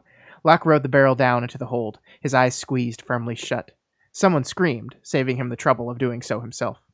The cask struck with a resounding crash. Locke's momentum smacked him down hard against its upper surface. His chin struck wood, and he was tossed sideways, landing in an undignified heap on the deck. Warm, smelly liquid washed over him. Beer. The cask was gushing it. Locke climbed back to his feet, groaning. One Redeemer hadn't moved fast enough and was splayed out beneath the cask, clearly dead. The other two had been knocked sideways by the impact and were feeling around groggily for their weapons. He stumbled over and slit their throats before they knew he was even back on his feet. It wasn't fighting, just thief's work, and he did it mechanically. Then he blinked and looked around for something to clean the blade on, an old and natural thief's habit that nearly got him killed. So, this is Locke doing his hero thing, and basically he kills 4 of the Redeemers below deck. No one sees it happen, but they see the result of it, and they basically hold him up as a hero. And I think the reason why I pulled this out, and the reason why I find this so interesting, is because he allows that myth to go on with the crew proper. But one of the first things he does with the captain is tell her that it's not the way it happened, is dismiss the myth. And be honest with her about, look, I don't know what the fuck I'm doing. Like, this is just, I just got lucky. And I find that very interesting because you think, like, he would want, like, where and when Locke uses the truth is always very interesting to kind of observe, because he's a person that, like, makes his living through lies. So when you see him be honest with people, I think it jumps out at you all the more. Yeah. Well, this is before Jean has made the pitch that the captain is, like, one of them. Yeah, it's after this moment, yeah. So it's just in this, I think it's a combination of him not wanting her to be like, oh, you're a badass warrior, I'm going to send you in first on all the battles, because he knows that's not going to work out. and also sort of just, I think, maybe seeing her as a peer without even realizing it, potentially. Not sure about that interpretation, but so the other thing about this slide is this, I think my impression is that this book has more just like overt violence than the last one. Like the last one, it had a lot more of the just like endless series of conniving, plotting, and conning scenes. Sure. And it did have some sword fights in it, but this book just seems to have a lot more sword fights and melees. And like this one in particular, like Locke is not a warrior, and he's terrified, but he's doing it anyway, and it's just really well written. Yeah, and we didn't. Different parts of the scene are Jean saving him, like, again and again and again, because throughout this fight, before this moment, Jean has, like, pulled him out of the way, like, stepped in and fought someone who was charging towards him. He's just been his constant savior throughout this entire fight. This is really the only thing Locke did by himself, and of course Locke gets all the credit, and Jean, who has been, like, kicking people's ass, is like just in his shadow. Right. Is it this fight or a different fight where Locke, like, does something combat-y and then, like, looks around and is like, where's Jean? Is he okay? He's not right beside me. He must be hurt, and he's actually, like, looking after Ezri somewhere else completely. I think it's the later fight. Yeah, but anyway, that's I love that as one of those notes of, like, uh-oh. Right. Yeah. I actually wish I had pulled that. That was really great. Yeah. Because I don't even think Locke, like, consciously thinks about it as, like, oh, this means he's pulling away from me, but you clearly notice that Locke is always right next to Jean is always right next to Locke. Yeah. All right. Speaking of them being their people, that's the slide that's next. So now part of the crew, Locke and Jean, argue about how this has changed their plans. These people are our people. These people are thieves. Surely you see it too. We can't sell them out to Stragos. Then we'll die. We both know Stragos means to kill us anyway. The longer we string him along, said Locke, the closer we get to pulling off some part of our mission. The closer we are to the real antidote. The more time we get, the greater the chance he'll slip, and we can do something. We can't do something by siding with our own kind. Sorry. We can do something by siding with our own kind. Look around you, for God's sake. All these people have to do is all these people do to live is steal. They're us, the mandates we live by. Don't fucking lecture me about propriety. Why not? You seem to need it. I've done my duty by the men we brought from Talvar Arjan, but they and all of these people are strangers. I am to have Stragos weeping for what he's done, and if I have to spare them to achieve that, by the gods I'll spare them. But if I have to sink this ship and a dozen like it to bring him down, I'll damn well do that too. Gods, Jean whispered. Listen to yourself. I thought I was Komori. You're the pure essence. A moment ago you were morose for the sake of these people. Now you'd fucking drown them all for the sake of your revenge. Our revenge, said Locke. Our lives. There has to be another way. What do you propose then? Stay out here, spend a merry few weeks in the ghost winds, and then politely die, if necessary, says Jean. Yeah, I'm so glad you pulled this out. This is one of my favorite moments where he's, I thought I was Kimori. Yeah. And it's just a great thing throughout this story where, like, there's a later point where, someone asks them a question and they're like, we were originally born in Kimor, and then they're like, oh, okay, yeah, you understand the need for violent retribution here. Right, yeah. Um, Yeah, I Yeah. mean, this is kind of the breaking of the fellowship a little bit here. This is like Yeah. the undercurrent of disagreement and argument and tension between these two characters has reached its greatest point in this scene, where Jean is basically saying, we need to stop. We need to stop. These are the people we belong with. They're just like us. They're our people. If anything that we do ends up in these people getting hurt, that's bad. That's bad. These are not the type of people we want to hurt. These are our people. And of course, he's talking about them, broadly, but he's specifically talking about Ezri, because the part right after this slide is when Locke once again says they're strangers, and he says they're not all strangers, and then he sees him looking over at Ezri, and then he gives him shit for it. I mean, later Locke like comes around as like very like supportive of this relationship, but at first you can tell he's a little uncomfortable with it. But yeah, I mean, like this is they want different things out of their lives. Like Jean's ready to tap out. He doesn't need to finish this plan. He's okay dying without revenge if that's what it takes to keep these people safe. Mm-hmm. And our boy is not. Yeah, right. Like you said, this is, one of those many moments where, after pretty much this point, you wouldn't be surprised if Jean did end up being forced into a situation where he has to choose between Locke and the crew, and choosing the crew, Right. because he's basically said it right here. Like, I would rather die than betray them, and Locke has said, I would rather them die Right. than not get my revenge. If I have to sink the ship and it doesn't like it to bring him down, I damn well do that, is what he says. Which is like, dang, dude. Yeah. And like, I don't know. I feel like even when he says that, he doesn't mean it. I don't know. Yeah. I mean, I find it very hard to believe that Locke would do that. I mean, Locke kills a fair amount of people, but it is always like in desperation. He's not gonna. I mean, he did like overthrow the standing government of an entire city. Yeah, it's like two of them. Yeah, but that was for good reasons. Sure, and stuff. Sure. Yeah. Sure. I'm sure all the nobility in those cities are going to be the ones that suffer, not the poor people. Right. Yeah. Everything is going to just immediately go to a better stable status quo. Yeah. It's not going to be like in Song of Ice and Fire, where there's just rampant butchery and death. Sure. Anyway, Toby says in the chat that the pair of them were raised on far too much theater for their own good, which is wonderful. Yeah, it is very drama heavy, these fights between the two of them. Yeah, it's performative. Yeah. Right. The way the voice actor does it, they're always like yelling and angry, and the way it's described, they're like swatting glasses out of each other's hands. Yeah.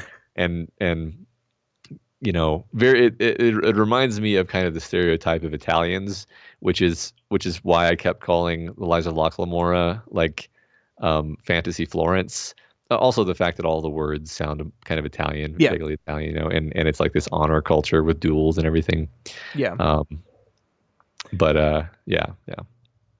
All right. So next up, Locke manages to convince Captain Zamira to go along with his plan, which I was very impressed with. He's really good at arguing that, Locke.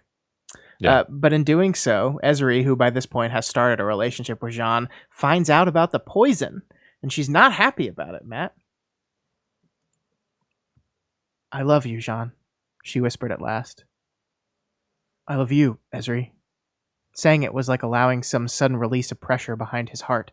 It felt like breathing in at last after ages spent underwater. You're like no one else I've ever met. I can't let you die, she said. It's not you. You can't. I can do what I damn well please, she said. I can get you to Tal Varrah. I can buy you time to get what you need from Stragos. I can help you kick his ass. Ezri, said Jean. Drakasha's right. If I can't get what I need from him, taking Stragos down is more important. Don't say it. I'll do it, he said. It only makes sense. I don't want to, but if I have no choice, I'll trade myself for him. Damn you, she whispered, and faster than he could react, she leapt to her feet, seized him by the front of his tunic, and slammed him down against the starboard bulkhead. You will not. Not if we beat him, Jean Tannen. Not if we win. But if I have no choice? Make a new choice, you son of a bitch. She pinned him to the bulkhead with a kiss that was pure alchemy, and his hands found their way down her tunic, down her breeches, where he unhitched her weapons belt with as much gratuitous fondling of the areas not covered by it as he could manage. So they're in love now. Yay. Yay. Everything's going great. Yeah, and I thought this was a very charming and delightful love story, honestly. I was like, too. This is just pitch perfect. Yeah.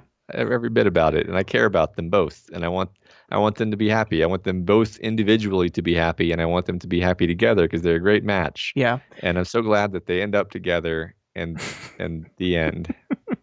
One of the things I like is I think some of the criticism that people put against The Lies of Locke was its treatment of female characters, right?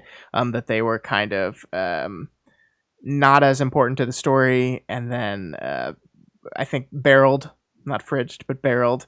And yes, Ezri does die in this book too, but it's much less of like dies to motivate, right? Yeah. There's just generally like the Sin Spire's right hand woman is competent and scary and a cool character. The Archon's right hand woman is competent and cool and scary. Yeah, and then you have Drakasha herself. You have Ezri. Drakasha doesn't die. I mean, most of these people don't actually. Well, and the thing I love about Ezri and Jean's relationship is it's a very equal relationship, right? It's not like he is in charge of the relationship or she's in charge of the relationship. They look out for each other. They protect each other. It is equal, and I think it's a great little romance. Yeah, it's delightful. And Zendrex is being mean. And saying that one of them would die was extremely obvious throughout. No, it wasn't. They were going to be happy. No, they're going to be happy. Yeah, they were totally going to be happy. And well, actually, this is a great little sleight of hand, I think. But by making us think that Jean is going to betray him, you actually give an expectation that they are going to go off together. Like maybe Jean and Ezri go off together. Locke somehow escapes from the betrayal, but he's not with Jean anymore. And Jean and Locke are now at odds, but maybe they still love each other because they're brothers, but they can't be friends anymore because he's chosen Ezri, and they part ways. Mm-hmm. So the book was setting that up as a possibility. Sure. But it was a trick because that wasn't really going to happen. If we stop talking about it right now, it happened that way. It's true. That's what headcanons are for, I think. But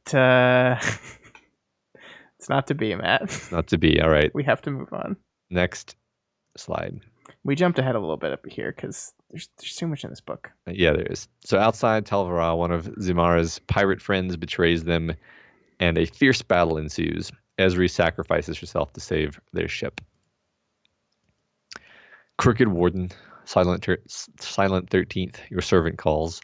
Place your eyes upon the passing of this woman, Ezri del Mastro, Iono's servant and yours, beloved of a man who is beloved by you. Locke's voice broke, and he struggled for self-control. Beloved of a man who is my brother. We grudge you this one, Lord, and I don't mind saying so. 38 left standing, 50 they'd put over the side, and the rest had been lost during the battle. Locke and Zamara shared the funeral duties.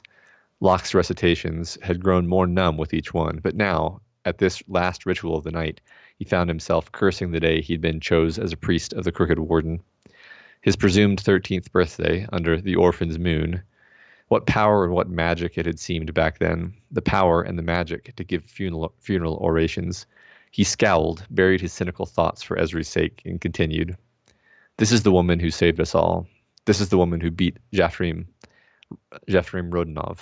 We deliver her, body and spirit, to the realm of your brother, Iono, mighty lord of the sea. Lend her aid, carry her soul to she who weighs us all. This we pray with hopeful hearts. Jean knelt over the canvas shroud, and on it he placed a lock of dark brown hair. My flesh, he whispered. He pricked his finger with the dagger and let a red drop fall. My blood. He leaned down to the unmoving head beneath the canvas and left a lingering kiss. My breath and my love. These things bind your promise, said Locke. My promise, said Jean, rising to his feet. A death offering, Ezri. God's help me to make it worthy. I don't know if I can, but God's help me. So this is past the betrayal point, right? We kind of jumped past it. I didn't want to. We've already talked about it.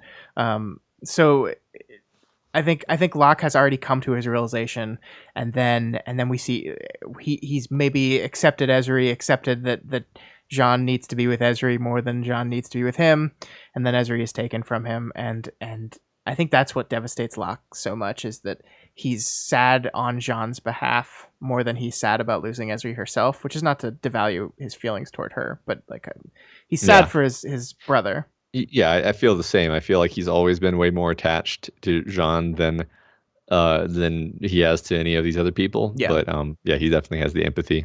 This broke me too. I got a little choked up at this moment where he said, where it says Locke's voice broke and he struggled for self-control.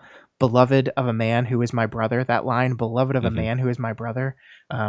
And we grudge this one of you, Lord, and I don't mind saying so. It's just like, that's really powerful. That's really like the emotional current here makes you feel. And I liked their relationship, but I'm more on Locke's side of this, where I liked her for Jean more than I liked her as herself, because we just had a very, very short amount of time with this woman.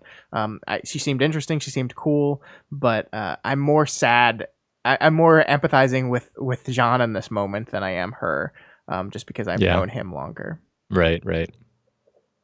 But it's this really wonderful moment. Once again, we're talking about his priestly duties, things that he takes more seriously now, and he's exhausted by having to do it all day. But for this one, he's going to do it right. And then the death offering, he owes a death offering for her death, and then we're heading into the climax here. But yeah, I found this very affecting. I don't know. I can't think of the last book that actually kind of, got me this good. Yeah. I was not expecting it to. I mean, her death scene is kind of amazing. Picking up this molten, melting alchemy ball, and it melts her flesh and sets her on fire, and she still has the strength to chuck it onto Rodinoff's boat. I think that's fucking metal, man. I thought that was awesome. Right, and she takes out Jean before she does it, so he can't stop her, and it's just oh man, this is so good. And that wonderful moment where Jean is so distraught, he takes it out on Locke for half a second. He's like, "Why didn't you stop her?" Yeah. And Locke's like, "I couldn't. She knew what we were both gonna do." And then Jean is immediately apologetic. He's like, "I'm sorry that I didn't even think it." He's so incredibly loyal to Locke. Never, even in the moments where he breaks his loyalty, he's immediately apologetic. He's a great fucking character. I love Jean so much. It's great. It reminds me of how heart-wrenching it was when the Bonds Mage killed all their friends. Yeah. And that was really good and gut-wrenching, and you hated it. And this is somehow worse, in the sense of being set up just very, very calculatedly to just make you be no, this is just the most tragic thing that's ever happened. And I mean, I think it works really well that their romance is this theatrical thing that is from a Shakespeare play. Yeah.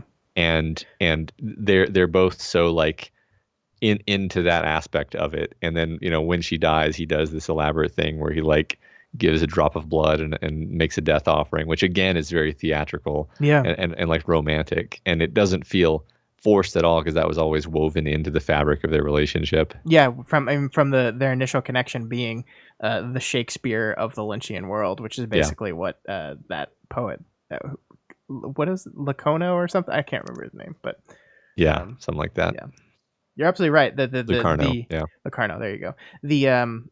The theatrical nature of it really works. Yeah. All right. Back in Tal'Vara and more motivated than ever, Locke's plan against Requin and his Sin Spire is finally revealed. Locke took one of these and with Jean's help soon had Selendri tied into a chair behind Requin's desk. She kicked and spat and even tried to bite them, but it was no use.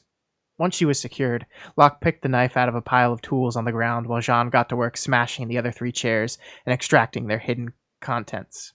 As Locke approached Selendri with the blade in his hand, she gave a contemptuous stare. "I can't tell you anything meaningful," she said.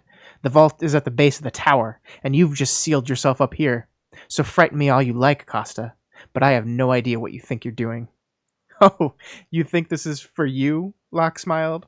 "Selendri, I thought we knew each other better than that. As for the vault, who the hell said anything about it?"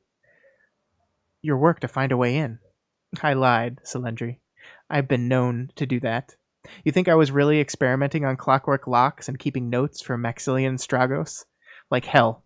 I was sipping brandies on your 1st and 2nd floors, trying to pull myself back together after I nearly got cut to pieces. Your vault's fucking impenetrable, sweetheart. I never wanted to go anywhere near it." Locke glanced around, pretending to notice the room for the very first time. "Requin sure does keep a lot of really expensive paintings on his walls, though, doesn't he?" With a grin that felt even larger than it was, Locke stepped up to the closest one and began, ever so carefully, to cut it out of its surrounding frame. So, yeah, we've talked about this already, but this is the big reveal that he was never going to rob the vault, never cared about the vault. What he cared about was the super expensive paintings that were lining the room. And what I like about the book is that it does take the time. Like, the first time we are in Requin's room, Locke looks at the paintings and points out, and the narrator points out the paintings and Requin's like propensity for collecting these paintings. So it's like it's set it up there. Like we are aware of the existence of these paintings.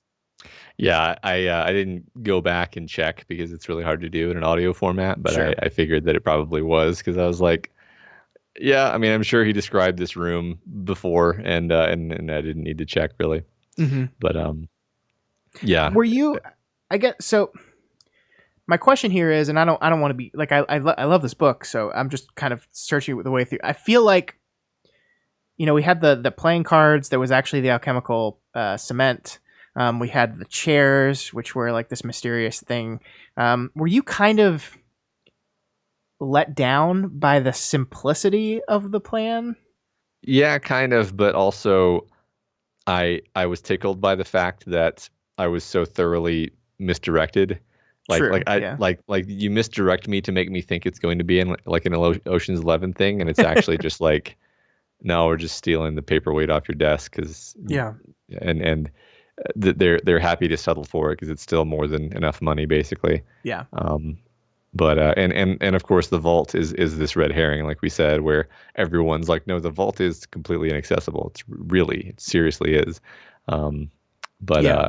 Yeah. I think if it hadn't been a huge misdirection with the vault, the simplicity of it would have just been disappointing. But because you're absolutely right that it is a complete swerve to something that you weren't expecting. How simple the plan is to execute. Oh, I just put cement in the door, and then you can't get through, and then the chairs just had climbing gear in them. Yeah, I mean, I do.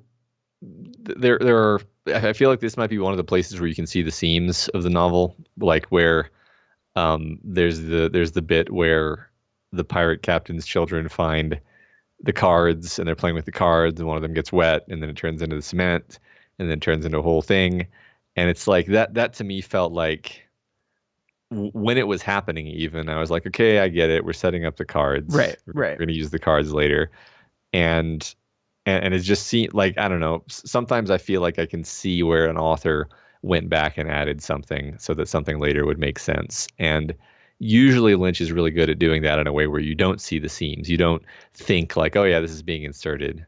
Yeah. This is a surgical suture. But that was one place where I was like, yeah, okay.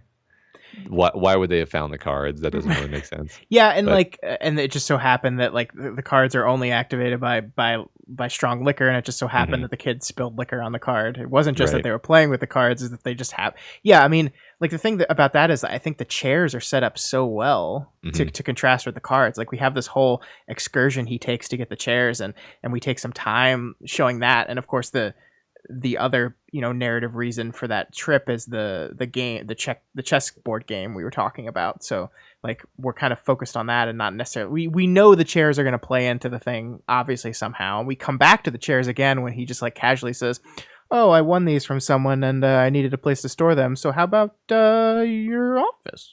I mean that's very obvious, but yeah, right. I agree the cards are just like, oh fuck, I gotta do. I didn't set up the cards. How am I gonna? Yeah, or I mean, and what's funny is he didn't even really have to set up the cards. So I just thought it was kind of strange because it could have just been like, oh, I locked the door. It's good. Like he could have just said like the door has a really sophisticated deadbolt that you turn this thing and a whole bunch of metal deadbolts activate and you can't. It would take forever to break through. There doesn't need to be alchemical cement. It would be a lot cooler if the special cards were part of the decks that he originally like made appear in his first meeting with Requin. Smuggled in the office. Because it is interesting that like later in the story he goes back into the office and notices that the cards are still like standing in a pile sitting in a pile on his desk. And so I think it would be unreasonable to expect that the cards would stay on that desk and to have the linchpin of your plan being that he was going to keep these cards piled up on his desk for 3 months. I think that's probably too much of a stretch. I almost wonder if that was the original plan, right? And then somewhere on the long, maybe this editor or someone else told him is like, that's a really big like logical leap. Like we can buy the chairs because they're like precious to him and he loves this design, but I don't know if I can buy that he just leave these playing cards on his desk for 3 months. Yeah. Can you come up with another? Can he just have them with him somehow?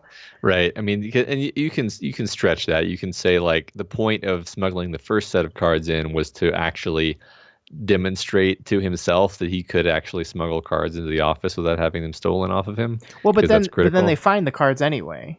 It's true. Like when they're searching him, they find the cards and they're just like, "Oh, it's just some playing cards," so they don't take them from him. Yeah. So 5, 6, 7 points out that the ending does feel rushed, and I mean, yeah, I guess it does. Yeah. Yeah, I feel like endings usually feel very rushed in most stories. Yeah. Endings are hard. They're really hard. Speaking of endings, let's end our boy Stragos. Okay. So here we have heist accomplished. The two seek revenge on Stragos. We had a deal, and I would have kept it had you not scorned me in the one matter which could brook no disobedience. Stragos rose from his chair, shaking with anger. My instructions were to leave the men and women at Windward Rock alive. Alive. But we, began Locke, absolutely mystified. We used the Whitfrost, and we did leave them. With their throats cut, said Stragos. Only the two on the roof lived. I presume you were too lazy to climb up and finish them off. Stragos, I honestly don't know what you're talking about. That won't bring my 4 good men and women back, will it? Stragos put his hands behind his back. And with that we're done. The sound of your voice, the tone of your arrogance, the sheer effrontery contained within that tongue of yours. You are shark skin on my eardrums, Master Costa, and you murdered honest soldiers of Tolvara. You will have no priest, no ceremony, and no grave. Sergeant, give me your sword. The sergeant of the arresting eyes stepped forward and drew his blade. He turned it hilt first toward the Archon. Stragos, said Jean, one last thing. Locke turned toward him and saw that he was smiling thinly. I'm going to remember this moment for the rest of my God's damn life. Stragos never finished his sentence, since the eye sergeant suddenly drew back his sword arm and slammed the hilt of the weapon into the Archon's face. 9. They did it like this. So I just wanted to put that last part in because that's the most Ocean's 11 part of the whole story, right? Where like something happens and then it's like, what? Well, right, here's how that happened. Yeah, little musical cue starts and then it does the montage. Right? Yeah, exactly. Then they cut back to show that this was with the help of the Priory and the person that actually smacked Stragos in the face was I forget his name, the younger The son of the son Lord of or whatever. yeah. But yeah, I mean, what we circle back around to the dead men, which was like a Chekhov's gun we were waiting to go off. But the thing about that is like, I don't buy that he was just gonna let him go if he had the throats and the men's throats hadn't been slit. That's just a really convenient excuse for him. Yeah, I mean, it was kind of like what his right hand woman said, like he wasn't going to let him go. At best, he was going to keep them alive to use them because they proved themselves useful. But not just let them free. Mm-hmm. Yeah. Yeah. So. But I like how this plays out. I think it's fun.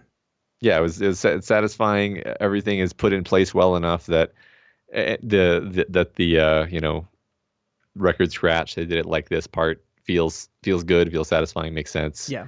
Makes you like, oh yeah, that was all set up, and I'm happy that they brought that in. And I like how just even these throwaway characters like the priority member and his son and his like servant are all nicely sketched characters. Yeah, but like I said, I kind of wish we hadn't introduced them at the 11th hour. I think that's part of what makes the ending feel rushed. Is we're like, the Priory, these two guys, we're gonna have this funny scene in their bedroom, and it's just like, yeah, they're characters now. Totally, they've been here the whole time. It's just like, I agree that introducing the third faction earlier in the book would have made like this convoluted plot more convoluted, and that's not an option. But yeah, that's I think part of what makes it feel rushed. Mm-hmm. Yeah, I mean, basically, I feel like on some level Lynch was trying to outdo himself. And make an even more complicated plot than Lies of Locke Lamora. And the problem is, like, when you do that, it becomes, like you said, convoluted feeling, and also probably bleeds out a lot of momentum and tension, because you're like, okay, now we're with this guy.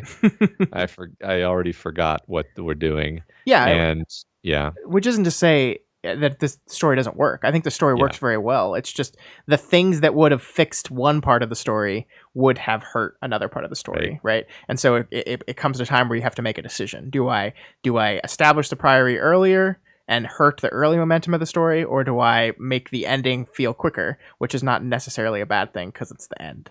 And that seems like that's the decision that was made there. Yeah, I think you're right. All right. So they defeat Stragos. He goes off with the captain of the Poisoned Orchid, and to live the rest of his life in the darkest, dankest part of the ship, that's a rough ending for poor Stragos. Deserves it, but a rough ending. Unfortunately, the alchemist is killed by our hidden spy, and there's only one vial left, and it's a vial that, if inspected, it'll completely not be viable anymore. You can't study it. You can't reverse engineer it. It wasn't written down. The only guy that knew it is dead. That's bordering on a contrived plotline for me, right? It's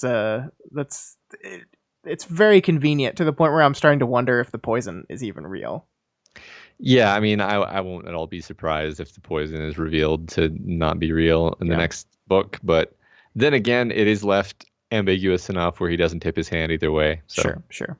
And I mean, it's interesting because we've been talking about how Jean might be the protagonist of the story. Yeah. And therefore, Locke passing away in the next book would not completely surprise me, right? Like, I mean, I would still be like, oh, wow, they killed Locke Lamora. But I could see it, right? So I don't know. Yeah. I feel like he's probably not going to just like die of the poison off screen between books, though. Well, that's definitely not going to happen. No, I think it will be. He will be in the book for sure. Whether he will be alive at the end of the book, I don't know. Yeah. Okay, let's get this last slide in. You bastard! Jean roared, leaping to his feet. Gentleman bastard! You miserable fucking son of a bitch! Jean was a blur as he moved, and Locke flinched backward in alarm. Jean snatched up the table and flung it into the sea, scattering remnants of the dinner across the boat's deck. How could you? How could you do that to me? I can't watch you die, said Locke flatly. I can't. You couldn't ask me to, so you didn't even give me a choice? You were going to fucking force feed it to me. Locke stood up, brushing crumbs and chicken bone fragments from his tunic. I knew you'd try something like that. Do you blame me for doing it first? Now I'd get to watch you die? Is that it? Her? And now you? And this is a favor? Jean collapsed into the deck, buried his face in his hands, and began to sob. Locke knelt beside him and wrapped his arms around his shoulders. It is a favor, said Locke. A favor to me. You saved my life all the time because you're an idiot and you don't know any better. Let me do it for you just once, because you actually deserve it. I don't understand any of this, Jean whispered. You son of a fucking bitch. How can you do this? I want to hug you and I want to tear your goddamn head off. Both. At once. Ah, said Locke. Near as I can tell, that's the definition of family right there. But you'll die, whispered Jean. It was always going to happen. It was always going to happen, and the only reason it didn't before now is you, actually. I hate this, said Jean. I do too, but it's done. I suppose I have to feel okay about it. I feel calm, he thought. I guess I can say that. I feel calm. The end. Yay. And they ride off into the sunset to a new adventure and a new city to leave completely destroyed. Yeah. It's such a good ending. It's a wonderful ending. And this isn't the actual last line of the book, but it felt like a good last line of the show. So sure. That's the magic of me being in charge of editing. Yes. Yeah, so, I mean, we've kind of been talking about this moment throughout the whole story, but this moment where Locke realizes that Jean is the one saving him the entire time, is the, like, you deserve this. You deserve to be alive. I don't. Which is like, at the beginning of the book, he was trying to kill himself, like, via drinking, right? He was going to drink himself to death because he was depressed. This is him choosing death, but for a different reason. This is him choosing death to save someone else versus choosing death to wallow in his own misery. And that's a big change. That's growth for our boy. Right. I mean, particularly to save Jean, because Jean, like, it was a point even in Loch Lamora that he was continually being saved by Jean. Like, they had their backstory thing where Jean rescues him. They had the Jean rescues him from the bad guy at the end, and then Jean has to, like, try to nurse him back to health, and then mind game him into into getting out of the stupor. And the whole book he's saving him, and this time he's like, nah, this isn't right. Like, he's my brother, and I need to be the one who sacrifices myself for him. And it's great. 5, 6. So yeah, I think we can move on into the Q&A, right? Yeah, let's do it. Yeah, 5, 6, 7 has an interesting point that Locke and Jean as characters walk a fine line of agency. They often have less agency compared to most protagonists because their goals and their aims are frequently commandeered by more powerful people. And at the same time, they have enough agency to grow as people and to pull off awesome plans. And 5, 6, 7 says they appreciate this balance. And I agree. I like that a lot. I mean, it feels like, to me, I might phrase it slightly differently. I might say they're often being hemmed in on all sides by more powerful people, but, like, that's actually the fun part, is they're charting this zigzagging course of manipulating all of those people and still coming out ahead. And that actually, so the more powerful people are actually just the obstacles for them to overcome. Yeah, I like that. I agree that they have very little control over their lives, but I think part of the story is watching the underclass wrestle control away from the most powerful people in the world, and how these, with just skill and smarts alone, these two can completely take down and manipulate every single powerful person in a particular city, and they just keep going from city to city doing it. And that is the fun of the book. Like, we've been talking about, like, the emotion of the book. These are fun stories. They're fun to read. They go fast. It's just an enjoyable, like, you chuckle a lot. Like, I laugh a lot to myself as I'm reading this book. I think, like, laughing out loud while you're reading is not something I do very often, but I do, like, smirk a lot and chuckle a little bit. I mean, since I was audiobooking, there was one part where I was in my car and I was listening to it, and I just, like, because I was alone in my car, I just like burst out into hearty laughter. I'm just like, yes. That's great. Ha, ha, ha. That's great. Yeah, it was great. This is really delightful. Yeah, so anyone else have any questions or comments or anything? Zendrick says that they're juggling flamethrowing chainsaws, which yeah, I mean true. that is the genre of the book, is like, let's Yeah. just see how bad we can make this and without breaking the story. Yeah.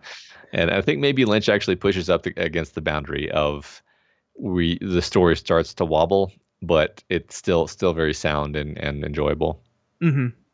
Yeah. Yeah, I mean, there's definitely like there are moments when I'm like, do I really believe that he could talk himself out of this situation? Like, why didn't this person just stab him in the face? Yeah. But I mean, that's Locke Lamora, right? Like, and the thing that I love about Jean's betrayal moment actually is like, if it was real, Jean is the best person to stop Locke because he knows exactly how he bullshits his way out of these situations. Because like, there's that moment where he says, hey, hold on a minute. And Jean is like, no, don't open your mouth. I know how you work. Like, you don't speak. You cannot speak. Your tongue is your weapon. Keep it in there. And no one else lets them do that. Like everyone else lets him talk and lets him manipulate and lets him control. And he does it by like the overall central theme is he plays off of the rich and powerful's greed and lust for power, right? That's how he manipulates them. Is he understands that these people, all they want is more power, more money. And he can play off of that constantly by promising that. And basically the lesson is people will go against their better judgment if they feel like they can grasp onto something more. And that's, I mean, that's one of the great central lessons of this. And I think when our characters do that, when our characters try to grasp onto something more, they are kind of smacked down. I mean, this book, we didn't even talk about it, but this book ends with the paintings that they stole, that they spent 2 years stealing. Those are fake. They get $2,000 for it instead of 30. Right. They basically get it enough to like, it's an insult, right? Like it's just enough for them to be like, all right, okay, well, I guess we're gonna go find another mark. Have another adventure. Which is exactly what we want as the readers, right? We're like, yes, yes, right. They have to go con somebody else. Right. We get a sequel. Yeah. But I want to see Jean. Rest down. Like I want to see him. I want to see him have a family with Ezri. Yeah, I know. Me too. Maybe she got him pregnant before she died. Yeah, I think she's fine actually. Oh, do you? Yeah. Because it's an alchemical thing. I see. It could be like reversible, like maybe there's another potion. Okay. What about the fact that she is buried at sea? The sea. Also, he slit her throat because she was suffering and he slit her throat. It's reversible. Oh, okay. Because of the alchemy. Yeah. Anything on a person affected by alchemy, totally reversible. Yeah. Yeah. There you go. She's alive. We'll find out in book 5. Yeah, I'm so happy. You're gonna gloat over everyone. Zendrix points out that they thought that it might be Jean doing something for Locke's own good against his will, the betrayal. So not necessarily him doing something for him, but like having to do it to stop Locke because it's just gone too far. Yeah, that is not the way it turned out. But yeah, I think that's a believable line as well.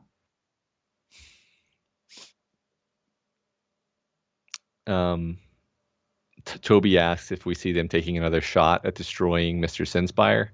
I kind of feel like they're going to move on because I mean their whole weapon is their ability to take on new identities and approach people who don't know who they are, and like everybody in that town knows their faces now. Yeah, so. But I do see a trend of escalation where they've left 2 cities and they've left them in kind of a less peaceful situation than they entered them. True. And so I could see this building as they just keep like upsetting the very tenuous geopolitical situation in everywhere they go, where it results in a conflict that spreads out outside the individual cities. And I could see that being a way where we bring Requiem back into the story in some way. I mean, I don't really feel like this is that kind of series, but I could be wrong. Mm-hmm. Yeah, it's possible. Also, I mean, like Requin like seizes control of the city, and like maybe I'm reading too much into it. Maybe like him putting what's her name, the woman who works for him. I forgot already. I forget her everything. name. The awesome metal hand lady. Yeah, she was pretty cool. They basically establish her as like she's gonna own the city almost. Like she gets a big seat on the council, and he talks her up like how she's even more competent than he is, and she's wonderful. Yeah. So I feel like maybe not Requin specifically, maybe not Mr. Sin Spire we're gonna be dealing with, but Mrs. Sin Spire. Yeah, I feel like Cylindry is actually being set up for later because it seems like a lot of her interactions with Locke are not actually fully paid off. Feels like that was actually being set up for something later. So yeah, that'd be good. Yeah, Zendrax is talking about how the Salvaras might work together with these antagonists at some point. That could be interesting. Yeah. I completely forgot that we left with a different spider in charge. Yeah. It's been too long since I read that book. Yeah, I forgot about that too. All right. Well, let's wrap it up, Scott. Okay. Yeah, it's getting late. Yeah. All right. So next month, it is once again our we pick 'em. Where every 6 months, instead of letting you guys vote for a book, we just pick it. And it was Matt's turn. So Matt, what did you select? I picked The Three Body Problem. I told you how to pronounce this hours ago. Did not remember. I forgot it too. Okay, hold on. Hold on. This is great radio. It's great. Oh God, I can't. This is by a. Oh, the first result is you can't pronounce it. Sushin Liu. I'm gonna say Cixin Liu. I'm really excited about doing this book, but this podcast is going to be very difficult on the old pronunciation. I want everyone that speaks Mandarin. We're gonna apologize in advance because there's no way we're gonna get close. I've been told that like I am just hopeless when it comes to tones. Like I just don't have the capacity, so there's no point. Like it's not, I can't learn. So I understand that in Mandarin every vowel is pronounced, right? So Liu is not Lu, it's Liu. I don't know. It is. No, I'm saying it. Okay. I'm saying it's. I believe you. Yeah. Cixin Liu, but it probably has tones that I don't. I'm sure. Yeah. But anyway, so the reason that all matters is that this is a Chinese novelist. This is a Chinese novel from China in Chinese, translated to English, which is fun because I'm really looking forward to digging into the especially the genre fiction of another culture. Because I feel like I know there is a lot of it. I know that there's a lot of Russian science fiction, for example. Yeah. I've just never read any of it. I've just pretty much only read novels that are written in English. So excited about this. Lots of discussion of the pronunciation in the chat. We were wrong. Kind of. So, some parts wrong, some parts right. Yeah. I think we're gonna struggle. I want to pronounce names as well as I can because I want to be respectful of that. But yeah, I mean, I think you gave an example of where in your ear you were sounding out something the exact same way that a Mandarin speaker was sounding it out, and they were still being like, they were like, you're not saying it. That's not close at all. Yeah. So right. We will try our best. Matt will probably have an advantage because he'll be probably listening to the audiobook, and I feel like that's cheating, but it is. Yeah. But yeah, this is a book that I think both of us have been wanting to read for a while. It sounds like the people in chat, at least 567 agrees that they've been wanting to read this for a while. My cousin told me about this book months ago and said, you really need to read this. It's good. So I'm excited about it. We will be meeting up on Friday, April 26th at 9:30 p.m. Central Standard Time. And that's when we will be going through this book. So we will be making a post over at Doof Media within the next couple of days, which will have a link to purchase this book on Amazon through us. If you're going to buy the book, we ask that you do it through there because they give us like a little tiny, like it's like 4%. It costs nothing extra for you. They throw like a few cents our way, and it helps us out. So you're buying the book anyway. We ask that you do it that way.